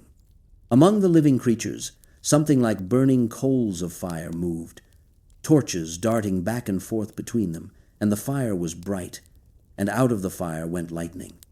The creatures themselves darted to and fro, like bolts of lightning made flesh. Then Ezekiel saw the wheels. Beside each living creature stood a wheel on the ground, and each wheel had another wheel inside it, set at a right angle, a wheel within a wheel, so that the structure could move in any direction without turning. The rims of the wheels were tall and terrifying, and the rims were full of eyes all around, hundreds of eyes, thousands of eyes, embedded in the metal or the crystal or whatever substance these wheels were made of, so that the wheels were not merely mechanical, but sentient, watching, aware. When the living creatures moved, the wheels moved beside them. When the creatures rose from the ground, the wheels rose with them. The spirit of the living creatures was in the wheels. The 2 systems, the biological and the mechanical, the creature and the wheel, operated as a single organism, a unity so complete that Ezekiel could not tell where one ended and the other began. Above the heads of the living creatures stretched an expanse, a firmament, something like crystal, gleaming and terrible. Above the expanse, the sound of their wings was like the sound of many waters, like the sound of the Almighty, like the sound of tumult, like the sound of an army. Ezekiel kept reaching for comparisons, kept saying, like, and something resembling, and the appearance of, because the thing itself could not be named directly. The language was not inadequate, because Ezekiel was a poor writer. The language was inadequate, because language itself, the entire human system of naming and categorizing, collapsed when pointed at what was above the expanse. And above the expanse, on something that looked like a throne, something like sapphire, sat a figure. And seated above the likeness of a throne was a likeness with a human appearance. From what appeared to be the figure's waist upward, Ezekiel saw something like gleaming metal, like fire, enclosed all around. From the waist downward he saw fire, and brightness surrounded the figure.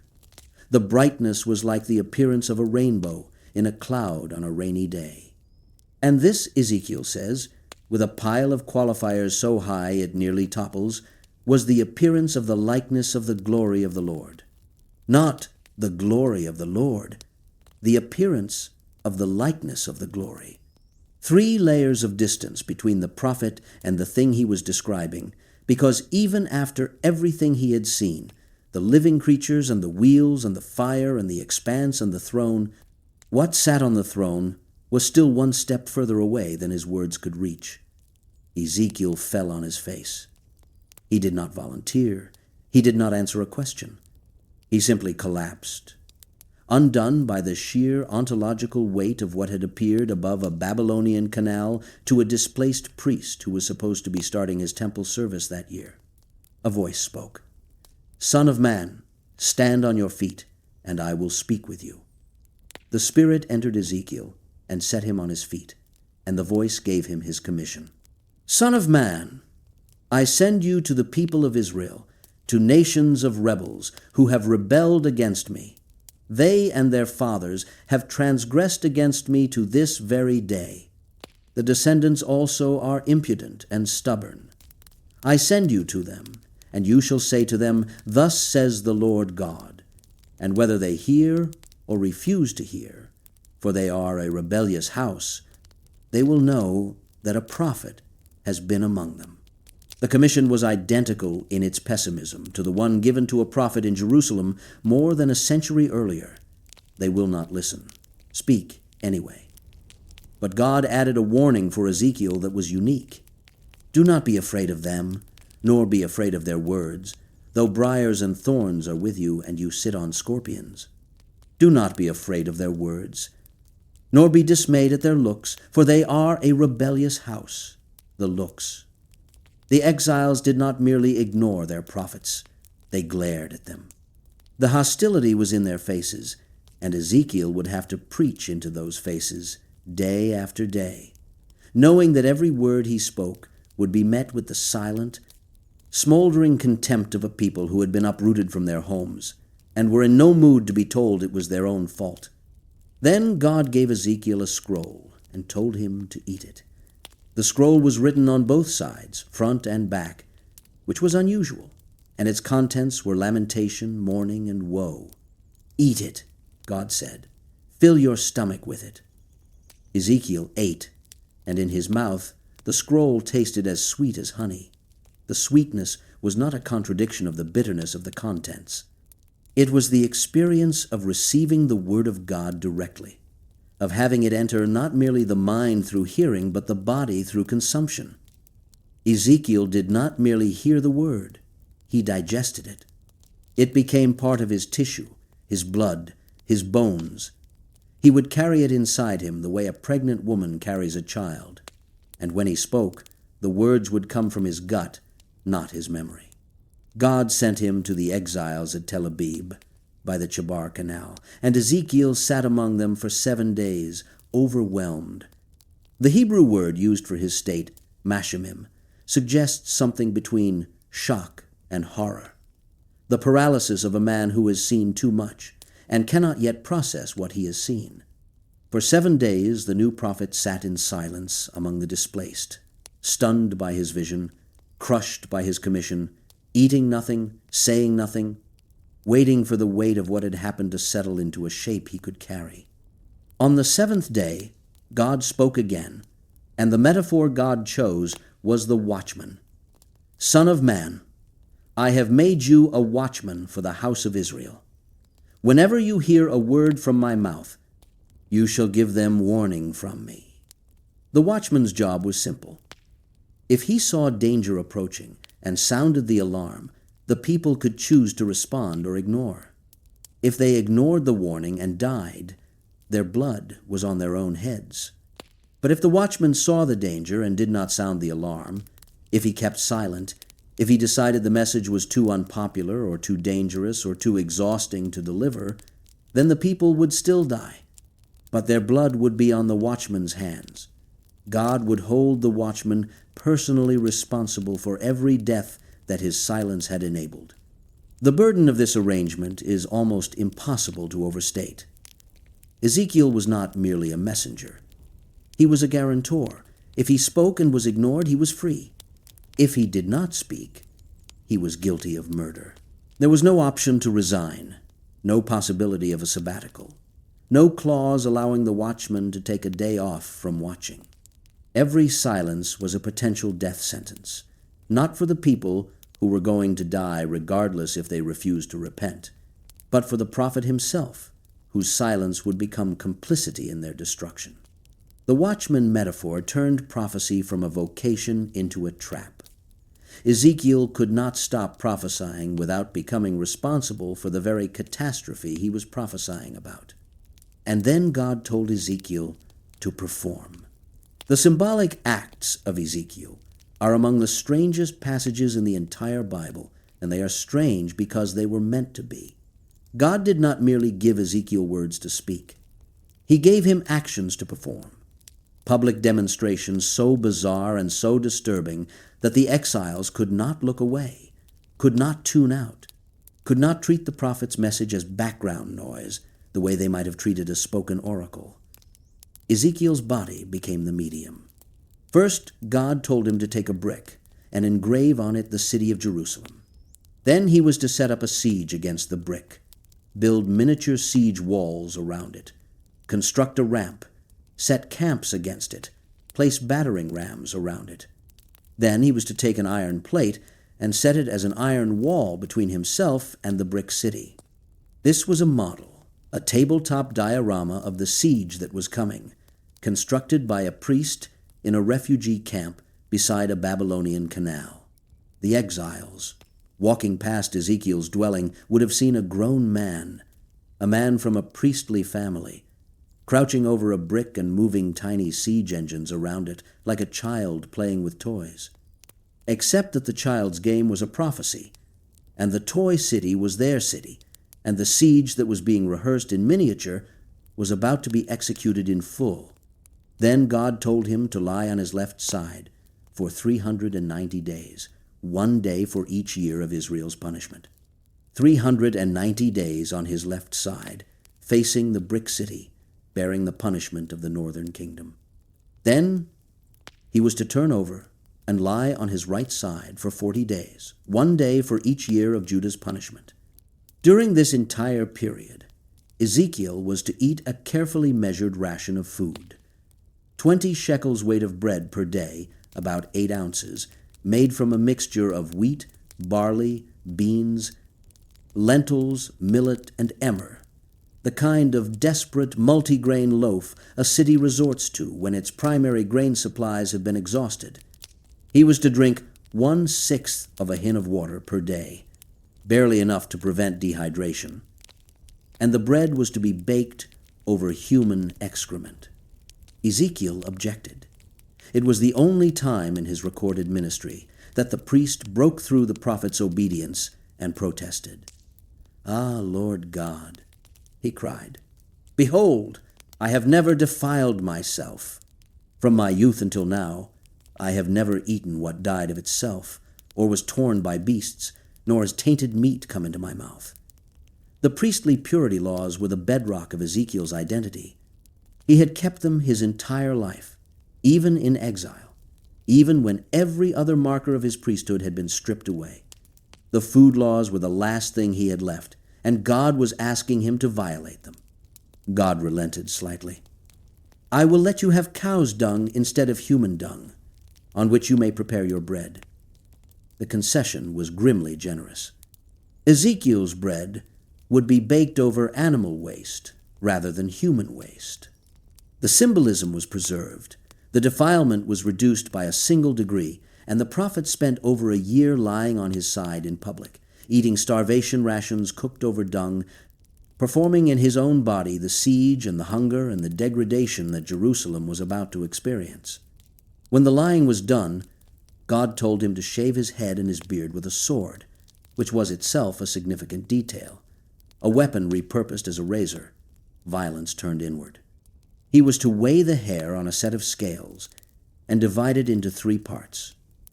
1/3 he was to burn in the fire in the midst of the brick city, representing those who would die by plague and famine during the siege.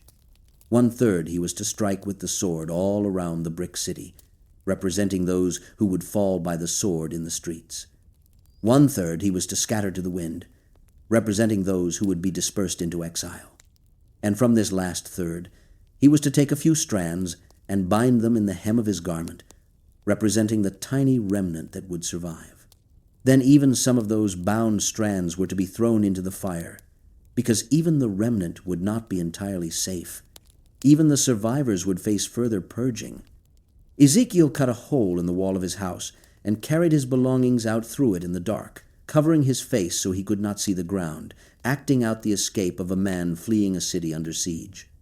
The exiles watched and asked what he was doing, and Ezekiel told them, "This is what is coming. This is what your king will do.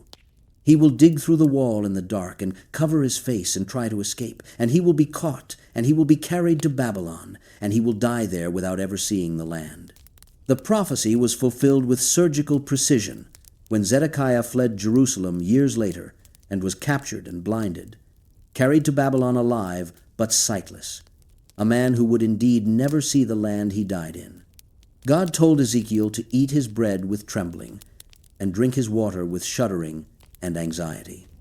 He told him to groan publicly, to groan until the exiles asked why, and then to tell them he was groaning because of the news that was coming. News that would make every heart melt, and every hand go limp, and every spirit faint, and every knee turn to water. He told Ezekiel to clap his hands and stamp his feet and cry, "Alas, over the abominations of Israel," because the sword was coming, and it was polished, and it was sharpened, and it was ready for slaughter. He told Ezekiel to draw a map on the ground and mark 2 roads, one leading to Rabbah of the Ammonites and one leading to Jerusalem, and to show Nebuchadnezzar standing at the fork, using divination to decide which city to attack first, shaking arrows, consulting household idols, examining the liver of a sacrificed animal. The king of Babylon would use pagan methods to make his decision, and God would ensure that the pagan methods pointed toward Jerusalem. The enemy's superstition would be the instrument of God's judgment. The lot would fall on the holy city, and the holy city would burn, and the divine hand guiding the enemy's dice would be invisible to everyone except the prophet crouching in the dust of Tel Aviv, tracing roads in the dirt with his finger. Then God killed Ezekiel's wife. The text is blunt about it. "Son of man, behold, I am about to take the delight of your eyes away from you at a stroke." The delight of your eyes! The phrase is one of the most tender descriptions of a spouse in the Hebrew Scriptures. Ezekiel loved his wife, and God told him she was going to die, and God told him how to respond. He was not to mourn. No weeping, no public lament, no funeral customs, no bare feet, no covered lip, no bread of mourners. He was to sigh, but silently. He was to grieve, but inwardly. He was to bind his turban on his head and put his shoes on his feet and go about his business as if nothing had happened. "So I spoke to the people in the morning," Ezekiel records, "and at evening my wife died. And on the next morning I did as I was commanded." The sentence is one of the most harrowing in all of prophetic literature, not because of what it says, but because of what it does not say. There is no description of Ezekiel's feelings. There is no account of the moment of death. There is no prayer, no protest, no wrestling with God. Just the fact. He spoke in the morning, she died in the evening, and the next day he obeyed. The absence of emotion in the prose is itself the emotion. Ezekiel could not write about it, because writing about it would have been a form of mourning, and mourning was the one thing he had been forbidden to do. The people noticed. Of course they noticed. A man whose wife has just died and who shows no sign of grief is a spectacle that no community can ignore.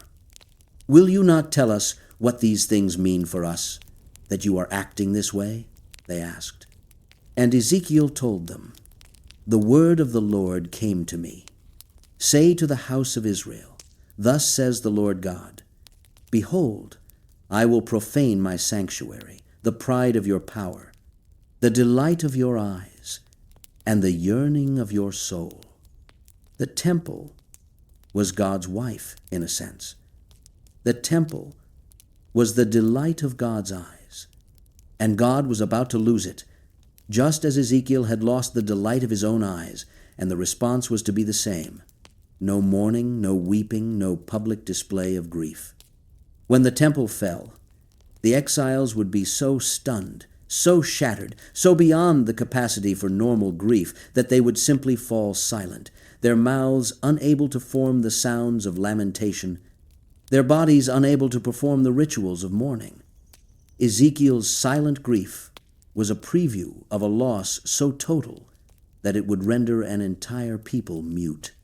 For years, Ezekiel's ministry was almost entirely composed of judgment, oracle after oracle of doom. Allegories of unfaithful wives and ungrateful children and useless vines and rusted cooking pots. Detailed, savage condemnations of Jerusalem's sins, catalogued with a thoroughness that suggests Ezekiel was not merely angry but heartbroken, listing the offenses the way a betrayed spouse might list the evidence of infidelity not to prove a legal case, but to make the faithless partner understand the depth of what they had destroyed. He condemned the false prophets who whitewashed the wall, plastering over the cracks in the national structure with reassurances of peace when no peace existed. He condemned the women who sewed magic bands upon their wrists and made veils for the heads of persons of every stature, hunting souls. He condemned the elders who came to him with idols in their hearts, sitting before the prophet with pious faces while their imaginations were full of carved images. He described the glory of the Lord departing from the temple. This is the vision that would have cut Ezekiel more deeply than any other, because he was a priest, and the glory of God in the temple was the entire reason the priesthood existed. The cherubim lifted their wings. The wheels rose beside them. The glory of the Lord rose from above the cherubim and moved to the threshold of the temple and paused, as if hesitating, as if reluctant to leave, as if even God found it painful to abandon the house that bore his name. Then the glory moved to the east gate of the temple, and the cherubim and the wheels followed, and the glory of the God of Israel rose from the midst of the city and went to the mountain east of the city, the Mount of Olives, and stopped there. The glory did not vanish. It relocated. It stood on the ridge east of Jerusalem like a man who has walked out of his own house and turned around on the hill to take one last look before disappearing over the horizon. And then it was gone. The temple was empty. The house of God was a shell. And the priest who had been trained to serve in that house, who would have spent his life in the presence of that glory if history had not intervened, watched it leave from 900 miles away through the eyes of a vision he had not asked for and could do nothing but record what he saw. Then came the news. A fugitive arrived from Jerusalem. The city has been struck down. The words reached the exiles like a blade. The thing Ezekiel had been prophesying for years, the thing his lying and his groaning and his bread baked over dung and his unshed tears for his dead wife had all been pointing toward, had finally happened. Jerusalem had fallen. The temple was ash. Zedekiah was blind and in chains. The nation of Judah, as a political entity, as a functioning society, as a people with a land and a king and a house of worship, had ceased to exist. And on the evening before the fugitive arrived, Ezekiel's mouth had been opened. God had shut it years earlier, making him mute except when delivering specific oracles, and now God unsealed his lips. From this point forward, Ezekiel would speak freely. The period of judgment was ending. The message was about to change. The change, when it came, was seismic. The same prophet who had spent years cataloging destruction now began to speak of restoration with an intensity and a specificity that matched his earlier oracles of doom pound for pound. God would become the shepherd of Israel, since the human shepherds, the kings, and the priests, and the prophets had all failed. God himself would search for his sheep and rescue them from the places where they had been scattered on a day of clouds and thick darkness. He would feed them on the mountains of Israel, by the ravines, in all the inhabited places of the country. He would seek the lost, bring back the strayed, bind up the injured, and strengthen the weak. The fat and the strong he would feed with justice. It was pastoral language, gentle language, the language of green pastures and still waters, spoken by a prophet who had spent the better part of a decade performing the most violent symbolic acts in the history of Israelite prophecy. God told Ezekiel about the covenant of peace, a new covenant, not like the one that had been broken, but one written on the heart, one that could not be shattered by faithless kings or burning scrolls or pagan altars in the Holy of Holies. God would give his people a new heart and put a new spirit within them. He would remove the heart of stone from their flesh and give them a heart of flesh. He would put his spirit within them and cause them to walk in his statutes. You shall be my people, God said, and I will be your God. The formula was ancient, as old as the covenant itself, but the mechanism was new. The old covenant had relied on human obedience, and human obedience had proven catastrophically unreliable. The new covenant would rely on divine transformation. God would not merely command the heart to change. He would change it himself, surgically, replacing the dead stone with living tissue, the way a physician might replace a failing organ with a healthy one. And then came the valley. The hand of the Lord was upon Ezekiel, and the Spirit carried him out and set him down in the middle of a valley, and the valley was full of bones, not a few bones, not a scattering of remains. The valley floor was covered with them, a carpet of death stretching in every direction, and the bones were very dry. Not recently dead, not still bearing the traces of flesh and sinew, dry, bleached, ancient. These bones had been dead for so long that even the memory of the bodies they had belonged to was gone. Whatever catastrophe had filled this valley with corpses had happened so long ago that the dead had been reduced to their most basic elements, calcium and dust, the raw materials of human existence, stripped of every trace of the lives they had once supported. God asked Ezekiel a question, and the question was either the simplest or the most impossible ever posed to a prophet. "Son of man, can these bones live?" Ezekiel's answer was perfect in its caution. "O Lord God, you know." He did not say yes, because the evidence before his eyes said no. He did not say no, because the God who was asking the question had a track record of doing impossible things. He placed the question back in the hands of the only being who could answer it, and in doing so, he demonstrated a theological maturity that none of his dramatic performances could have taught. The ability to stand in the presence of the impossible, and neither affirm it nor deny it, but simply wait for the one who made the impossible to declare what he intended to do with it. "Prophesy over these bones." God said, "And say to them, O dry bones, hear the word of the Lord." So Ezekiel prophesied, and as he prophesied, a sound began, a rattling, a clicking, a clatter that started low and grew until the entire valley shook with it. The bones were moving. They were finding each other, reconnecting, bone to bone, femur to hip, rib to spine, skull to vertebra, each fragment drawn to its proper partner by a force that knew the original architecture of every skeleton in the valley. Sinew appeared on the bones, then flesh, then skin, covering the reassembled frames like a mason covering a wall with plaster. But the bodies did not breathe. They lay on the valley floor, complete and motionless, anatomically perfect and utterly dead, a valley full of corpses that looked like sleeping people but were not sleeping because there was no breath in them. "Prophesy to the breath," God commanded. "Prophesy, Son of man, and say to the breath, Thus says the Lord God, Come from the four winds, O breath, and breathe on these slain, that they may live." Ezekiel prophesied, and the breath came, and it entered the bodies, and they lived. They stood on their feet, an exceedingly great army, a nation of resurrected dead, filling the valley from end to end, standing where they had lain, breathing where they had been dust, alive where they had been nothing. "Son of man, these bones are the whole house of Israel," God said. "Behold," they say, "our bones are dried up, and our hope is lost. We are indeed cut off.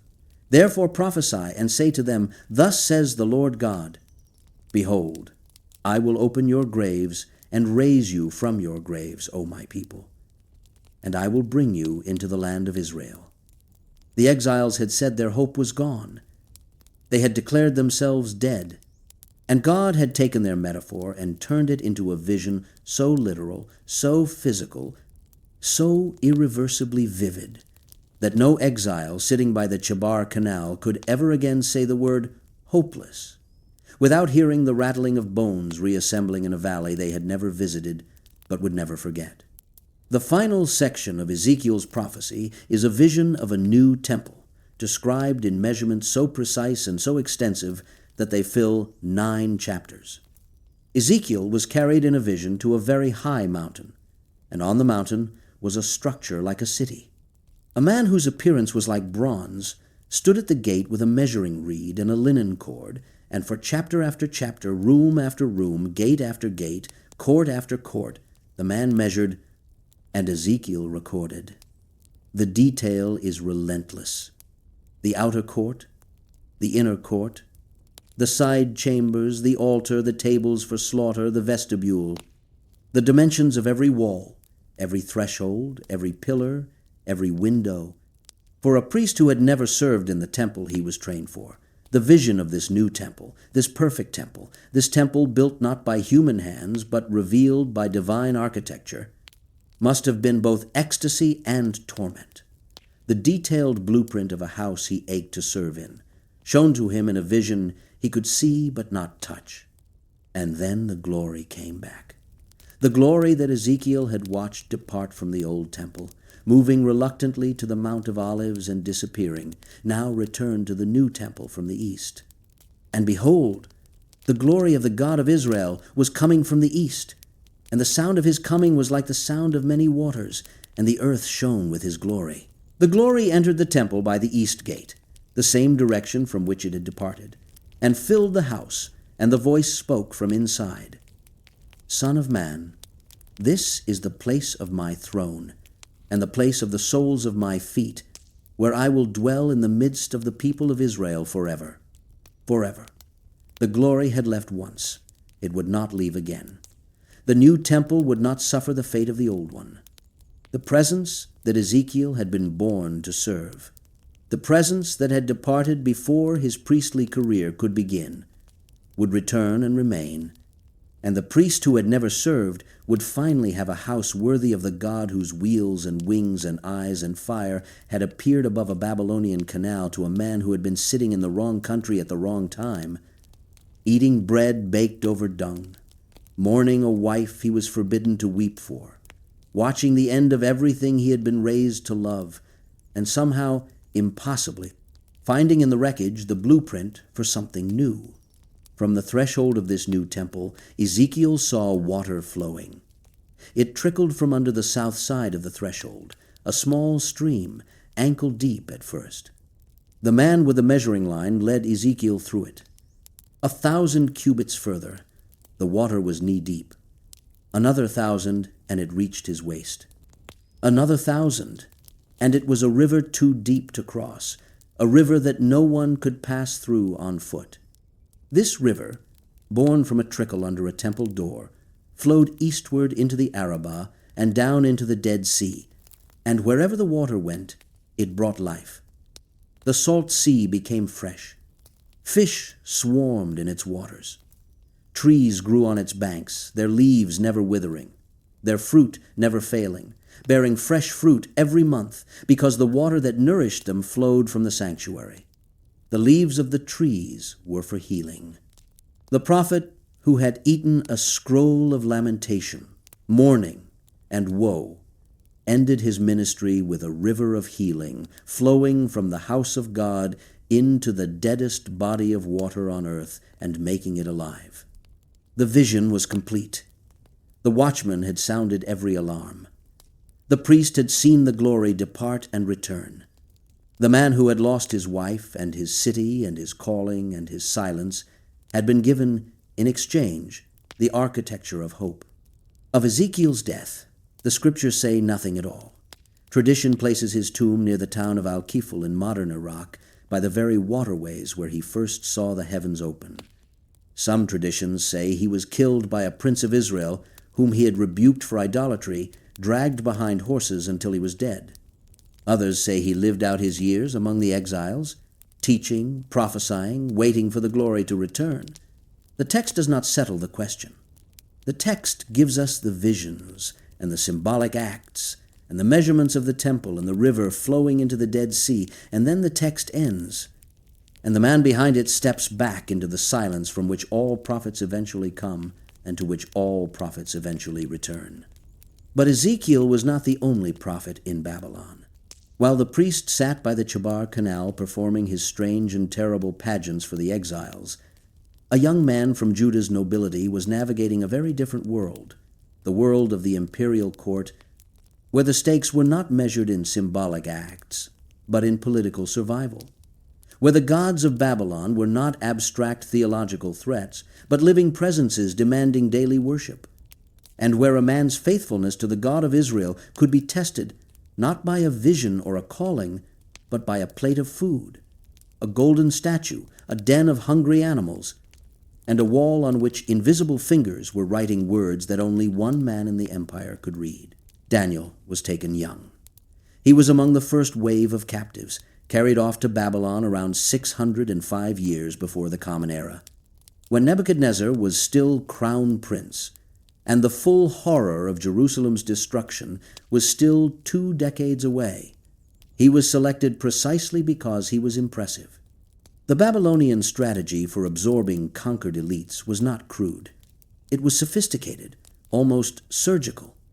Nebuchadnezzar ordered his chief eunuch, Ashpenaz, to bring young men from the Israelite royal family and nobility, young men without blemish, handsome, skillful in all wisdom, endowed with understanding, knowledge, and learning, and competent to stand in the king's palace. The empire did not want slaves. It wanted talent. It wanted the brightest minds of every conquered nation fed through Babylon's educational system, trained in its language and its literature, reshaped in its image, and then deployed in the service of the very power that had destroyed their homeland.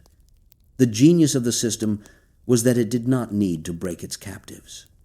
It needed only to assimilate them, to make them so thoroughly Babylonian in thought and habit and ambition that they would forget what they had been before. The chains were invisible. The prison was a palace, and the bars were made of privilege.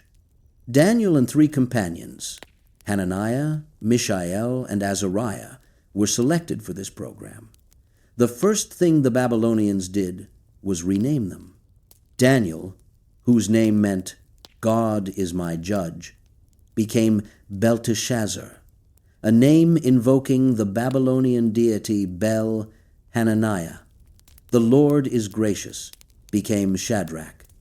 Mishael, who is what God is, became Meshach.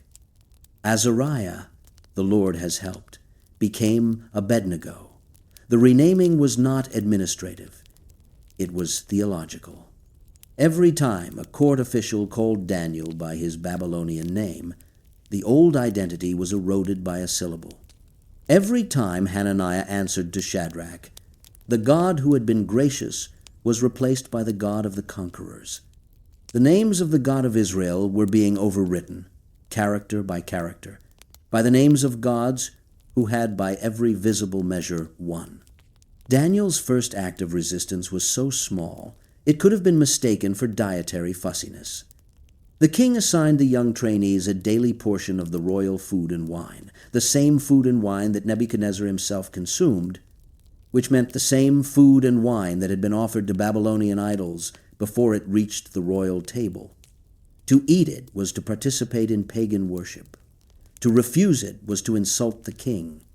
Daniel resolved that he would not defile himself with the king's food or the wine he drank, and he asked the chief eunuch for permission to eat differently. Ashpenaz liked Daniel. The text says God gave Daniel favor and compassion in the sight of the chief eunuch, but Ashpenaz was also terrified. I fear my lord the king, who assigned your food and your drink, he told Daniel. For why should he see that you look worse than the youths who are of your own age? So you would endanger my head with the king. The eunuch was not being dramatic.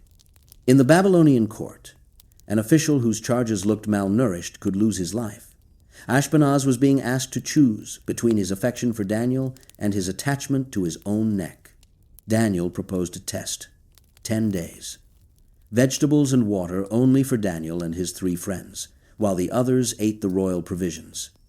At the end of 10 days, compare them. The steward agreed. After 10 days, Daniel and his companions looked better and fatter than all the youths who ate the king's food. The steward permanently removed the royal food from their diet. It was a victory so quiet it barely registered as a confrontation, yet the principle it established was absolute. Daniel would serve the empire in every way that did not compromise his God, and in the places where the empire's demands crossed the line drawn by the covenant. Daniel would find a way to refuse that did not require a martyr's death, but did not permit a coward's capitulation either. He would be shrewd. He would be diplomatic. He would be unfailingly polite. And he would not bend. God gave the 4 young men learning and skill in all literature and wisdom, and to Daniel in particular, God gave understanding in all visions and dreams. This gift, more than any other, would define Daniel's career and ensure his survival across multiple regimes. In a culture that placed enormous value on the interpretation of dreams and omens, a man who could read the invisible language of the divine was more valuable than a general, more powerful than a treasurer, more indispensable than a priest. Daniel's gift was not decorative, it was strategic. God had placed a weapon in the hand of a captive, and the weapon was the ability to see what no one else could see, and say what no one else could say. The weapon was deployed for the first time when Nebuchadnezzar had a dream that troubled him so deeply he could not sleep. The king summoned his magicians, enchanters, sorcerers, and astrologers, the entire apparatus of Babylonian divination, and demanded not merely an interpretation of the dream, but the dream itself. "Tell me what I dreamed, and then tell me what it means." The wise men were appalled. "There is not a man on earth who can meet the king's demand," they protested. "No king, however great and powerful, has ever asked such a thing of any magician or enchanter or Chaldean. The thing the king asks is difficult, and no one can show it to the king except the gods, whose dwelling is not with flesh." Nebuchadnezzar, in the manner of absolute rulers confronted with the limits of their power, responded with absolute rage. He ordered the execution of every wise man in Babylon, a decree that included Daniel and his companions who had not yet been consulted. When Arioch, the captain of the king's guard, came to carry out the sentence, Daniel spoke to him with prudence and discretion, 2 words the text deploys deliberately, because in the Babylonian court, the difference between a prophet's boldness and a courtier's tact could be the difference between influence and death. Daniel asked for time. He went to his house. He told Hananiah, Mishael, and Azariah to pray. And that night, in a vision, the mystery was revealed. Daniel went before the king. He did not take credit. No wise men, enchanters, magicians, or astrologers can show to the king the mystery that the king has asked, Daniel said. But there is a God in heaven who reveals mysteries. Then he told Nebuchadnezzar the dream. The king had seen a great image, a statue of extraordinary brightness and terrifying appearance. Its head was of fine gold, its chest and arms were of silver, its middle and thighs were of bronze. Its legs were of iron.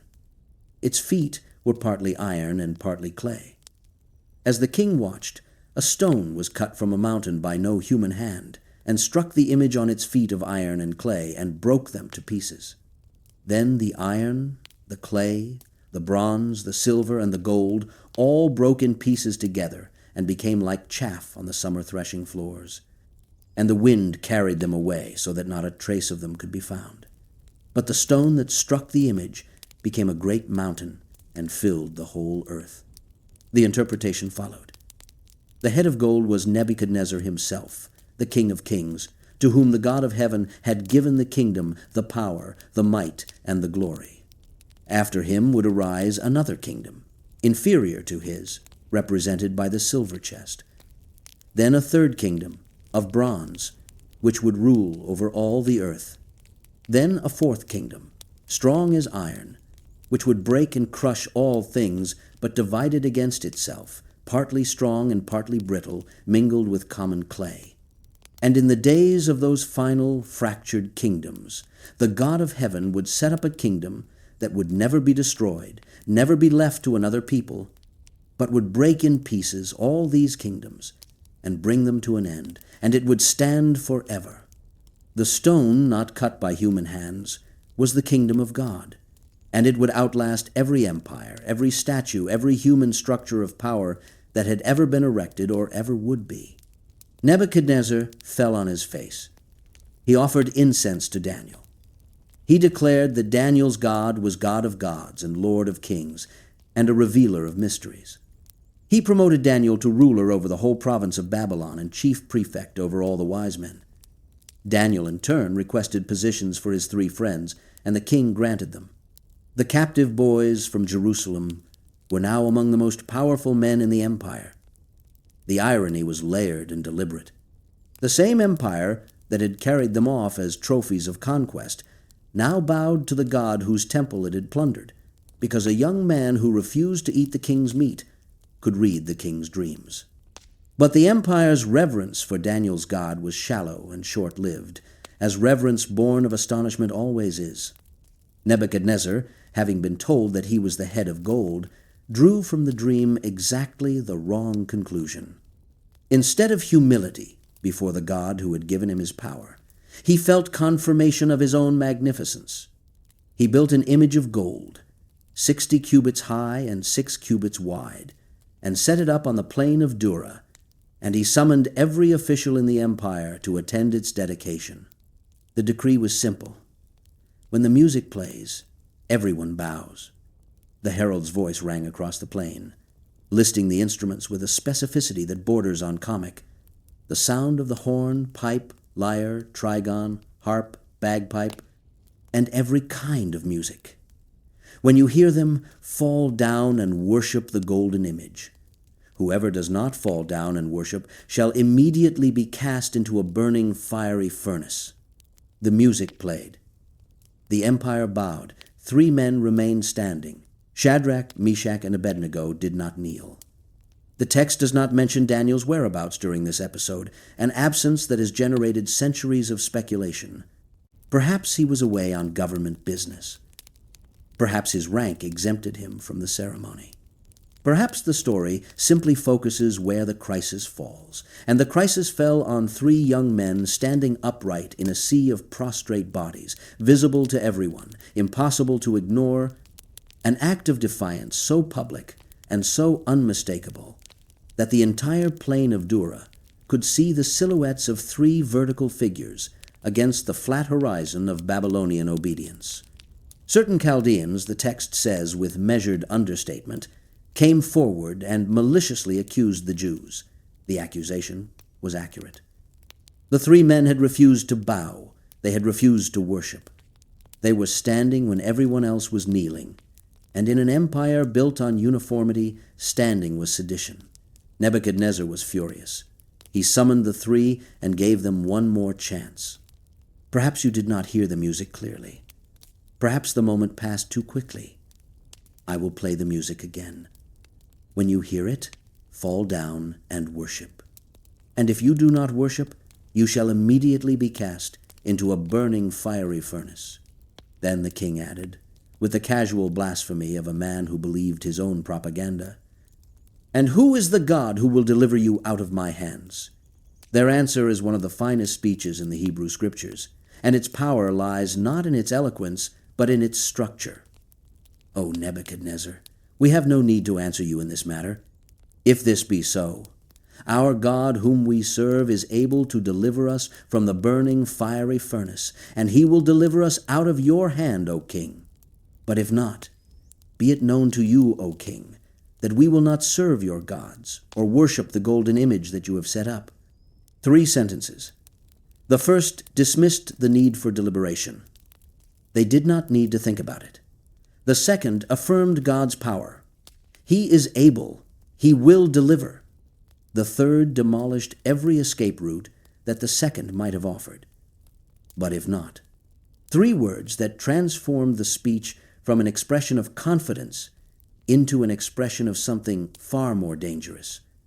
Faith without conditions. If God saves us, we will not bow. If God does not save us, we will not bow. The decision to stand was not contingent on the outcome. They were not making a bet on divine rescue. They were making a statement about divine worth. Their God was worth dying for, whether or not he chose to prevent the dying.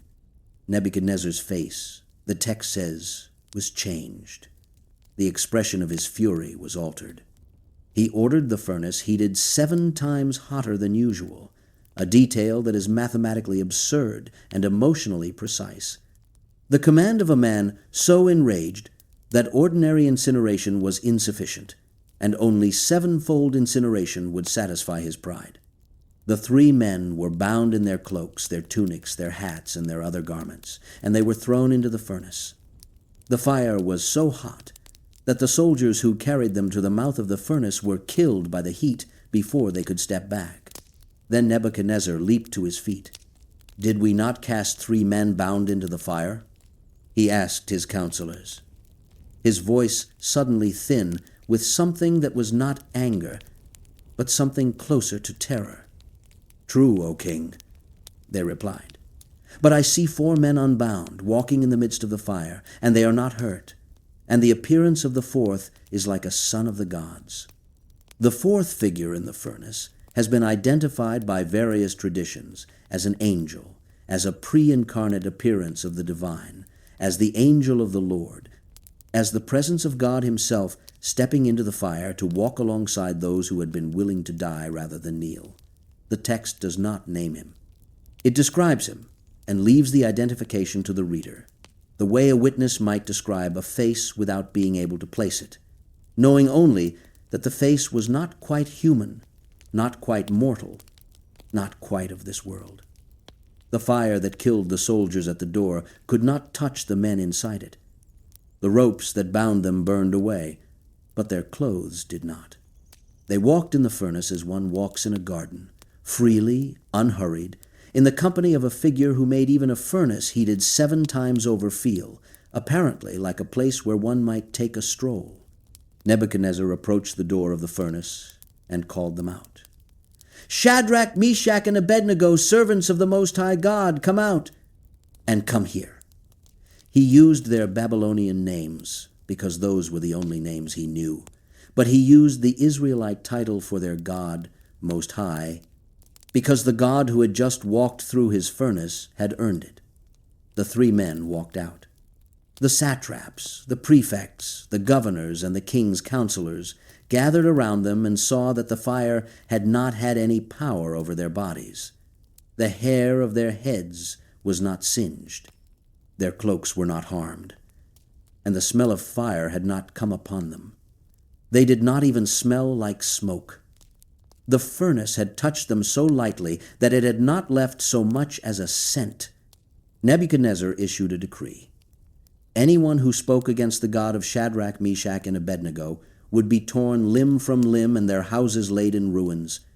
For there is no other God who is able to rescue in this way.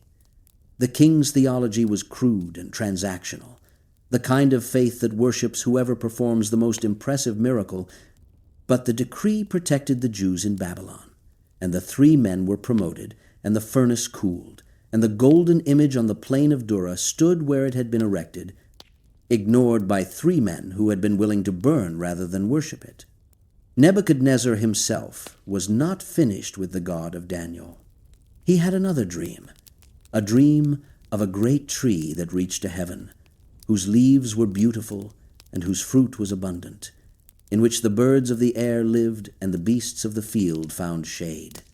Then a watcher, a holy one, came down from heaven and cried aloud, "Chop down the tree and lop off its branches, strip off its leaves and scatter its fruit. Let the beasts flee from under it, and the birds from its branches. But leave the stump of its roots in the earth, bound with a band of iron and bronze, amid the tender grass of the field. Let him be wet with the dew of heaven. Let his portion be with the beasts in the grass of the earth. Let his mind be changed from a man's, and let a beast's mind be given to him. And let 7 periods of time pass over him. The wise men of Babylon could not interpret it. Daniel could. And when he understood the dream, he was dismayed for a moment, and his thoughts alarmed him. Not because the dream was obscure, but because the dream was about the man sitting across from him, the most powerful ruler on earth, and the news was terrible. "My lord," Daniel said, and the courtesy was genuine, because Daniel served Nebuchadnezzar faithfully even while serving God first. "May the dream be for those who hate you and its interpretation for your enemies."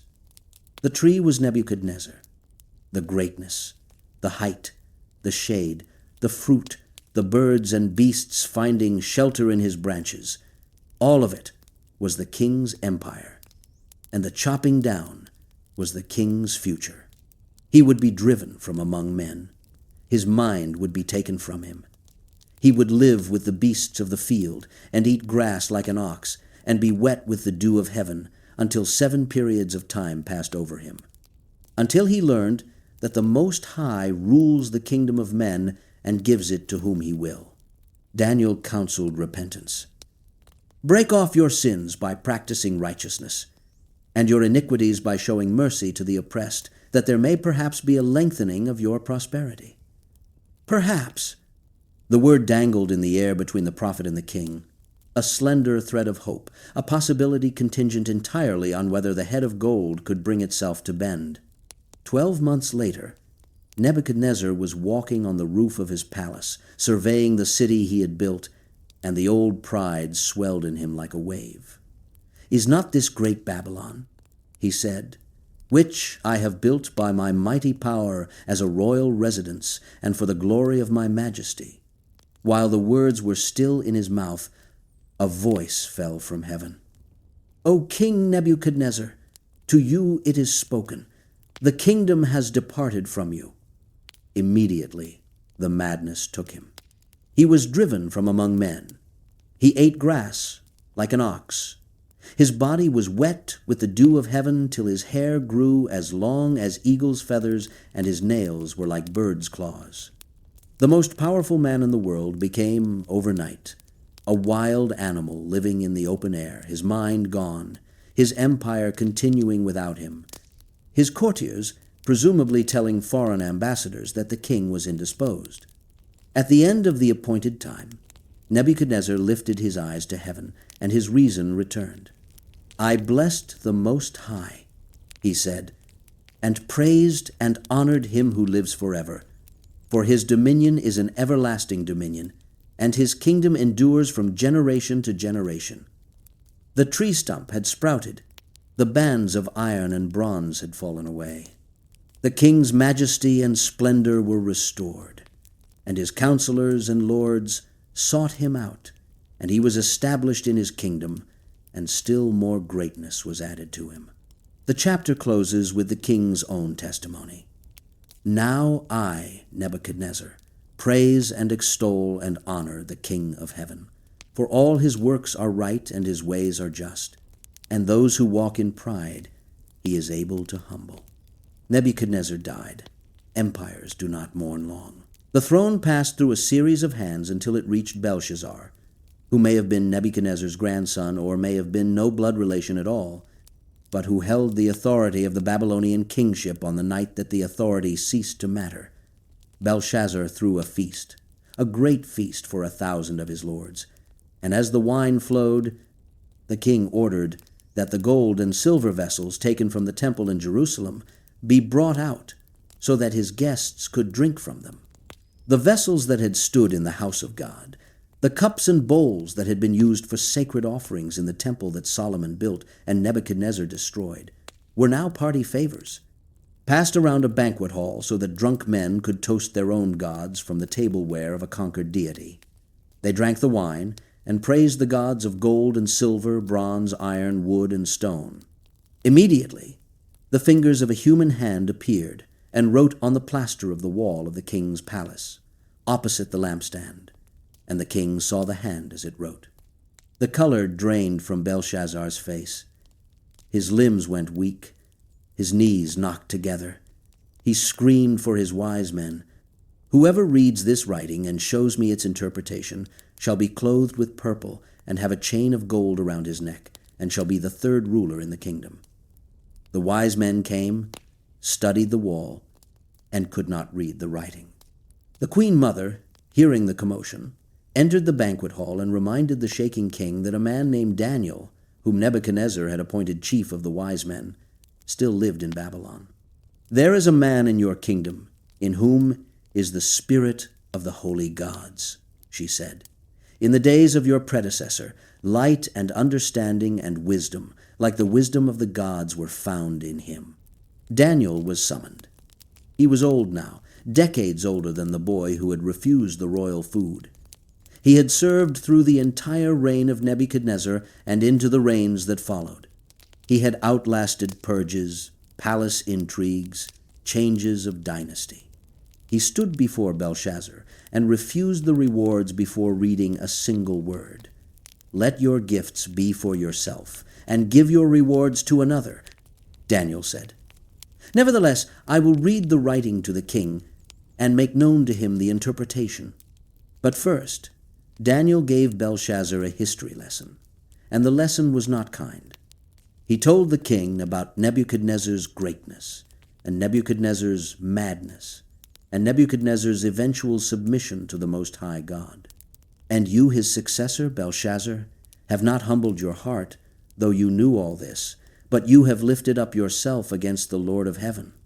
And the vessels of his house have been brought in before you, and you and your lords, your wives, and your concubines have drunk wine from them. And you have praised the gods of silver and gold, of bronze, iron, wood, and stone, which do not see or hear or know. But the God in whose hand is your breath, and whose are all your ways, you have not honored." The old prophet's voice must have silenced the room. The wine would have tasted like ash. The sacred vessels from Jerusalem, still sitting on the table, sticky with Babylonian wine, would have suddenly looked less like trophies and more like evidence. Then Daniel read the writing. Mene, Mene, Tekel, Upharsin. 4 words. Mene. God has numbered the days of your kingdom and brought it to an end. Tekel. You have been weighed in the balances and found wanting. Peres, the singular form of Upharsin. Your kingdom is divided and given to the Medes and Persians. The wordplay was triple-layered, each term simultaneously a unit of weight or currency, a verb of judgment, and a political prophecy. Daniel had not merely read the wall. He had decoded a divine sentence that functioned on 3 linguistic levels at once, and every level said the same thing: it is over. That very night, Belshazzar, the Chaldean king, was killed. Darius the Mede received the kingdom. The Babylonian Empire, the head of gold, the tree that reached to heaven, the power that had destroyed Jerusalem and carried off its people and its sacred vessels, fell in a single evening between the reading of the words and the rising of the sun. The party guests who had toasted their gods from temple goblets went to sleep in Babylon and woke up, those who woke up at all, in Persia. Daniel survived the transition. He not only survived it, he thrived. Darius appointed him one of 3 presidents over the entire kingdom, and Daniel distinguished himself above all the other presidents and satraps because an excellent spirit was in him. The king planned to set him over the whole kingdom. The other officials, consumed with jealousy, searched for grounds to bring charges against Daniel, but could find no fault, no error, no corruption, no negligence. "We shall not find any ground for complaint against this Daniel," they admitted to one another, "unless we find it in connection with the law of his God." So they manufactured a crisis of loyalty. They persuaded Darius to sign an edict, declaring that for 30 days no one could make a petition to any god or man except the king. Anyone who violated the decree would be thrown into the den of lions. Darius signed it, and the edict became law, and the law of the Medes and Persians could not be revoked, not even by the king who had signed it. Daniel knew the document had been signed. He went to his house, to his upper room, where his windows were open toward Jerusalem, the city he had been taken from as a boy, the city whose temple was now rubble, the city whose direction he had faced in prayer every day for decades. And he got down on his knees 3 times that day and prayed and gave thanks before his God, as he had done previously. He did not close the windows. He did not pray silently. He did not adjust his practice by a single degree. The edict demanded that he stop praying.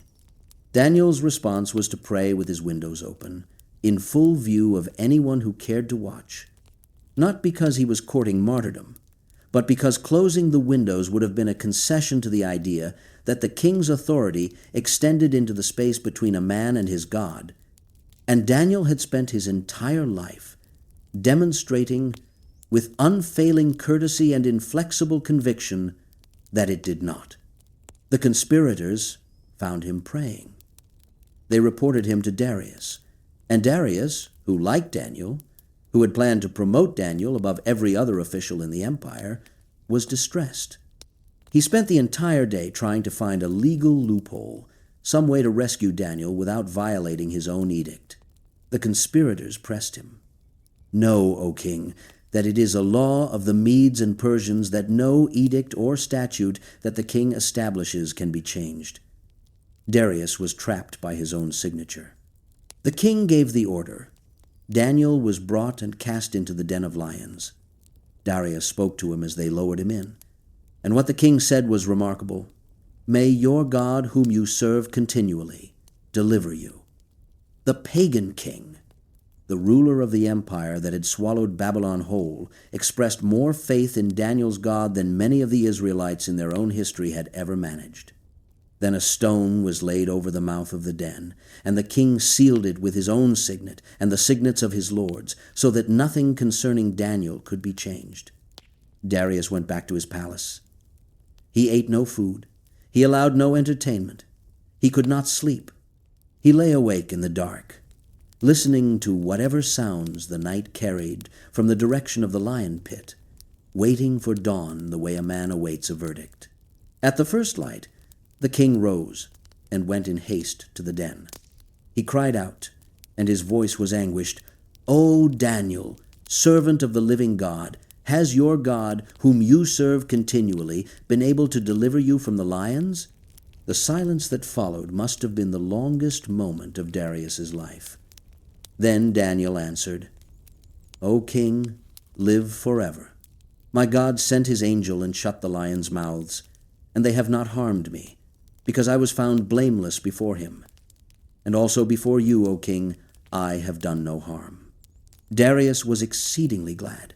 He ordered Daniel lifted from the den. No wound was found on him, because he had trusted in his God. The king then ordered the conspirators brought and cast into the same den, along with their wives and children, and before they reached the bottom of the pit, the lions overpowered them and broke all their bones in pieces. The cruelty of the punishment was Persian, not divine, and the text records it without commentary, leaving the reader to sit with the contrast between the God who shut the mouths of lions to save an innocent man, and the king who opened them to destroy guilty ones along with their families. Darius issued a decree that throughout his kingdom all people should tremble and fear before the God of Daniel. For he is the living God, enduring forever. His kingdom shall never be destroyed, and his dominion shall be to the end. He delivers and rescues. He works signs and wonders in heaven and on earth. He who has saved Daniel from the power of the lions. Daniel prospered. He prospered during the reign of Darius and during the reign of Cyrus the Persian. The captive boy from Jerusalem outlasted the empire that had captured him and flourished under the empire that replaced it. He served with distinction under every king who sat on the throne, and not one of them could find a fault in his work, and not one of them could make him bow to a God who was not his own. But Daniel's prophetic career did not consist only of interpreting other men's dreams and surviving other men's punishments. In the later years of his life, the visions came to him directly, and what he saw made Nebuchadnezzar's dream of the statue look like a children's picture book.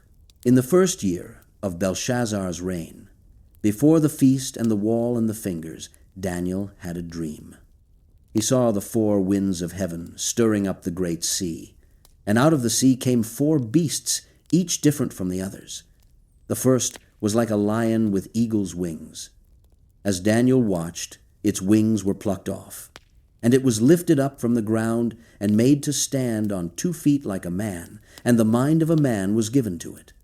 The second beast was like a bear, raised up on one side, with 3 ribs in its mouth between its teeth.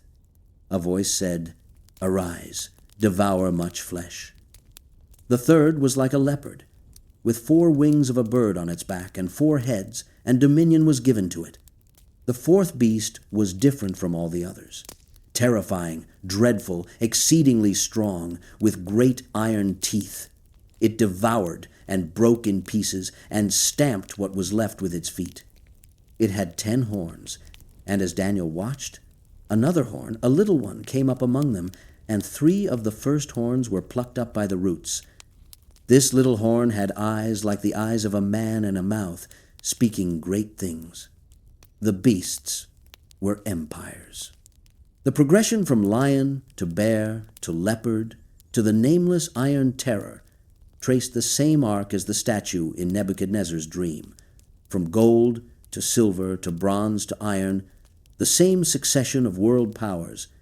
But where the statue had been static and gleaming, the beasts were alive and terrible, thrashing and devouring and speaking blasphemies.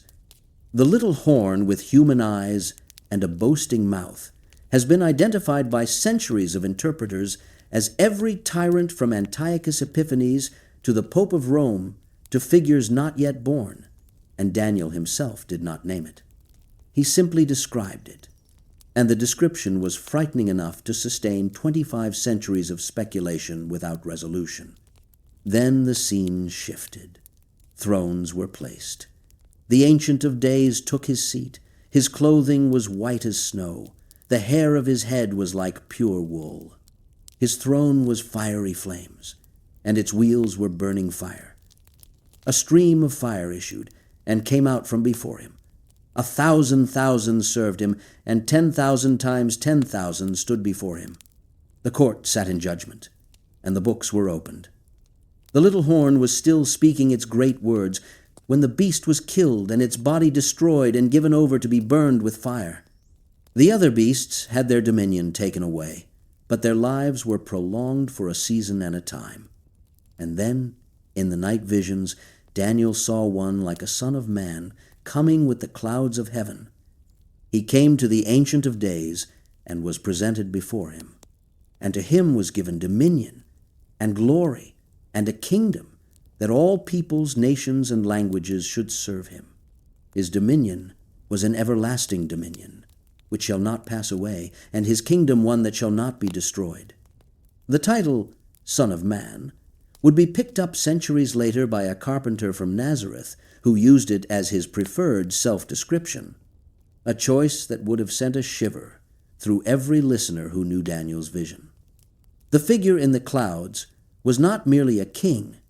He was the final king, the king who followed the beasts, the human figure who replaced the animal empires, whose kingdom was the stone not cut by human hands, the mountain that filled the earth, the rain that had no end. Daniel was troubled. His spirit within him was anxious, and the visions of his head alarmed him. He approached one of those who stood by the throne and asked for the truth concerning all this, and the answer he received was both clarifying and incomplete. The 4 beasts were 4 kings who would arise out of the earth, but the saints of the Most High would receive the kingdom and possess it forever, forever and ever. The 4th beast would devour the whole earth and trample it down and break it to pieces. The 10 horns were 10 kings. The little horn would speak words against the Most High and wear out the saints and try to change the times and the law, and the saints would be given into his hand for a time, times, and half a time. But the court would sit in judgment, and his dominion would be taken away, to be consumed and destroyed to the end. And the kingdom and the dominion and the greatness of the kingdoms under the whole heaven would be given to the people of the saints of the Most High. In a later vision, Daniel saw a ram with 2 horns standing beside a canal, charging westward, northward, and southward, and no beast could stand before it. Then a male goat came from the west, crossing the face of the whole earth without touching the ground, moving so fast it seemed to fly. The goat had a conspicuous horn between its eyes, and it struck the ram and broke its 2 horns and trampled it. But when the goat was strong, the great horn was broken, and in its place came up 4 conspicuous horns toward the 4 winds of heaven. The angel Gabriel appeared and explained, "The ram was the kings of Media and Persia. The goat was the king of Greece. The great horn was the first king. and the 4 horns that replaced it were 4 kingdoms that would arise from his nation, but not with his power. The vision mapped the future with such precision that later readers would identify the ram as the Persian Empire, the goat as Alexander the Great, and the 4 horns as the successor kingdoms that divided Alexander's empire after his death. Daniel was seeing centuries into the future, and what he saw was war after war after war, empire after empire rising and falling like waves on a beach, each one certain of its own permanence, and each one swept away by the next. In the 3rd year of Cyrus, king of Persia, Daniel received his final vision, and it came at a cost. He had been mourning for 3 weeks, eating no delicacies, allowing no meat or wine to touch his lips, using no ointment. On the 24th day of the 1st month, standing beside the great river Tigris, he looked up and saw a man clothed in linen, his waist girded with fine gold. His body was like beryl. His face was like the appearance of lightning. His eyes were like flaming torches. His arms and legs gleamed like burnished bronze. And the sound of his words was like the sound of a multitude. Daniel alone saw the vision. The men who were with him did not see it, but a great trembling fell upon them, and they fled to hide. Daniel was left alone, and when he saw the great vision, no strength remained in him. His radiant appearance was fearfully changed, and he retained no strength. He heard the sound of the figure's words, and as he heard them, he fell on his face in a deep sleep, his face to the ground. A hand touched him and set him trembling on his hands and knees. "O Daniel, man greatly loved," the figure said, "understand the words that I speak to you, and stand upright, for now I have been sent to you." Daniel stood, trembling. The figure told him of a cosmic conflict invisible to human eyes. "The prince of the kingdom of Persia withstood me 21 days, the figure said. "But Michael, one of the chief princes, came to help me, behind the visible politics of empires and kings, behind the wars and the treaties and the sieges that shaped the surface of history. Another war was being fought, a war between spiritual powers aligned with nations, a war in which the prayers of a single old man fasting beside a river could tip the balance between angelic forces locked in combat for 3 weeks. Daniel's 3 weeks of mourning had not been wasted. They had been the human component of a battle he could not see, but whose outcome depended, in some way he could not fully understand, on whether he kept praying or stopped. The figure then unfolded a vision of the future so detailed that it reads less like prophecy and more like history written in advance. Kings of the south and kings of the north, wars and marriages and betrayals, fortresses taken and tributes paid, armies sweeping back and forth across the land of Israel like tides across a beach. The people of God caught in between, sometimes crushed, sometimes delivered, always enduring. A king would arise who would exalt himself above every god and speak astonishing things against the God of gods. He would prosper till the indignation was accomplished. He would honor the God of fortresses instead of any other god. He would deal with the strongest fortresses with the help of a foreign god. At that time shall arise Michael, the great prince who has charge of your people, and there shall be a time of trouble, such as never has been since there was a nation till that time. But at that time your people shall be delivered, every one whose name shall be found written in the book. And then, in a sentence that cracks open the entire framework of Israelite eschatology and lets the light of something entirely new pour through, and many of those who sleep in the dust of the earth shall awake, some to everlasting life, and some to shame and everlasting contempt, and those who are wise shall shine like the brightness of the sky above, and those who turn many to righteousness like the stars forever and ever. Resurrection, not metaphor, not poetry, not Ezekiel's valley of bones, which was explicitly identified as a symbol for national restoration. Daniel was told plainly that the dead would rise. Some would rise to glory. Some would rise to judgment. And the wise, those who had understood the times and acted with faithfulness, when faithfulness was costly, would shine like stars. The promise was personal, individual, physical. The dead were not gone. They were sleeping, and they would wake, and when they woke they would be judged, and those found faithful would burn with a light that would never go out. Then the figure gave Daniel his final instruction. But you, Daniel, shut up the words and seal the book until the time of the end. Many shall run to and fro, and knowledge shall increase. The book was to be closed. The visions were to be sealed. The prophecies were not for Daniel's generation, nor for the generation after, nor for many generations after that. They were for the time of the end, whenever and whatever that time might be, and until that time arrived, the book would remain sealed, its contents visible but not fully comprehensible, its meaning shimmering beneath the surface, like a shape seen through deep water, recognizable but not quite graspable, clear enough to inspire and obscure enough to humble. Daniel asked the question that anyone in his position would ask.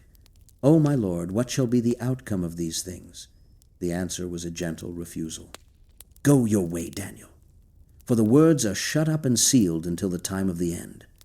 Many shall purify themselves and make themselves white and be refined, but the wicked shall act wickedly.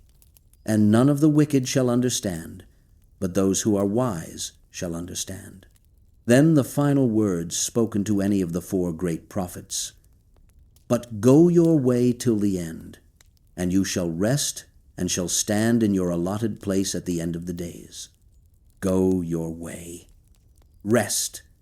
And at the end of everything, at the far edge of all the visions and all the beasts and all the empires and all the sufferings, stand.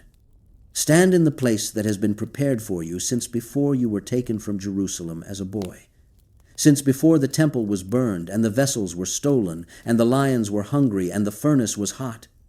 Stand in your allotted place at the end of the days, when the books are opened and the dead are raised and the wise shine like stars and the sealed scroll is finally, at last, broken open. Daniel went his way. The text does not record his death. It does not say where he was buried or how he died or who mourned him. It simply stops. The way a book stops when the last page has been turned, not because the story is over, but because the reader has reached the limit of what has been written. The rest is sealed. The rest is waiting. The rest belongs to the end of days, and the end of days has not yet come, and until it does, the book remains closed and the prophet rests. And the stars that the wise shall become have not yet begun to shine, and the dust in which the dead are sleeping has not yet heard the voice that will call it back to life. 4 prophets, 4 men who saw what no one else could see and said what no one else would say. One was sawed in half, one was stoned in a foreign land, one disappeared into the silence of exile, one was told to go his way and rest. They carried fire in their mouths and broke their bodies on the message, and watched empires rise and fall around them like scenery being changed between acts of a play, and none of them saw the ending. None of them held the finished picture in their hands. They saw pieces, fragments, glimpses through a glass darkly, and they delivered what they saw, and the delivery cost them everything, and the book was sealed, and the scroll survived, and the words that kings had burned, and crowds had mocked, and priests had punished, and empires had tried to bury are still being read, still being argued over, still being whispered in dark rooms and shouted from high places. 26 centuries after the last prophet laid down his pen and went his way and rested, waiting for the end of days that has not come, and has not come, and has not come, and yet, somehow, in the reading of the words themselves, feels always as if it is just about to.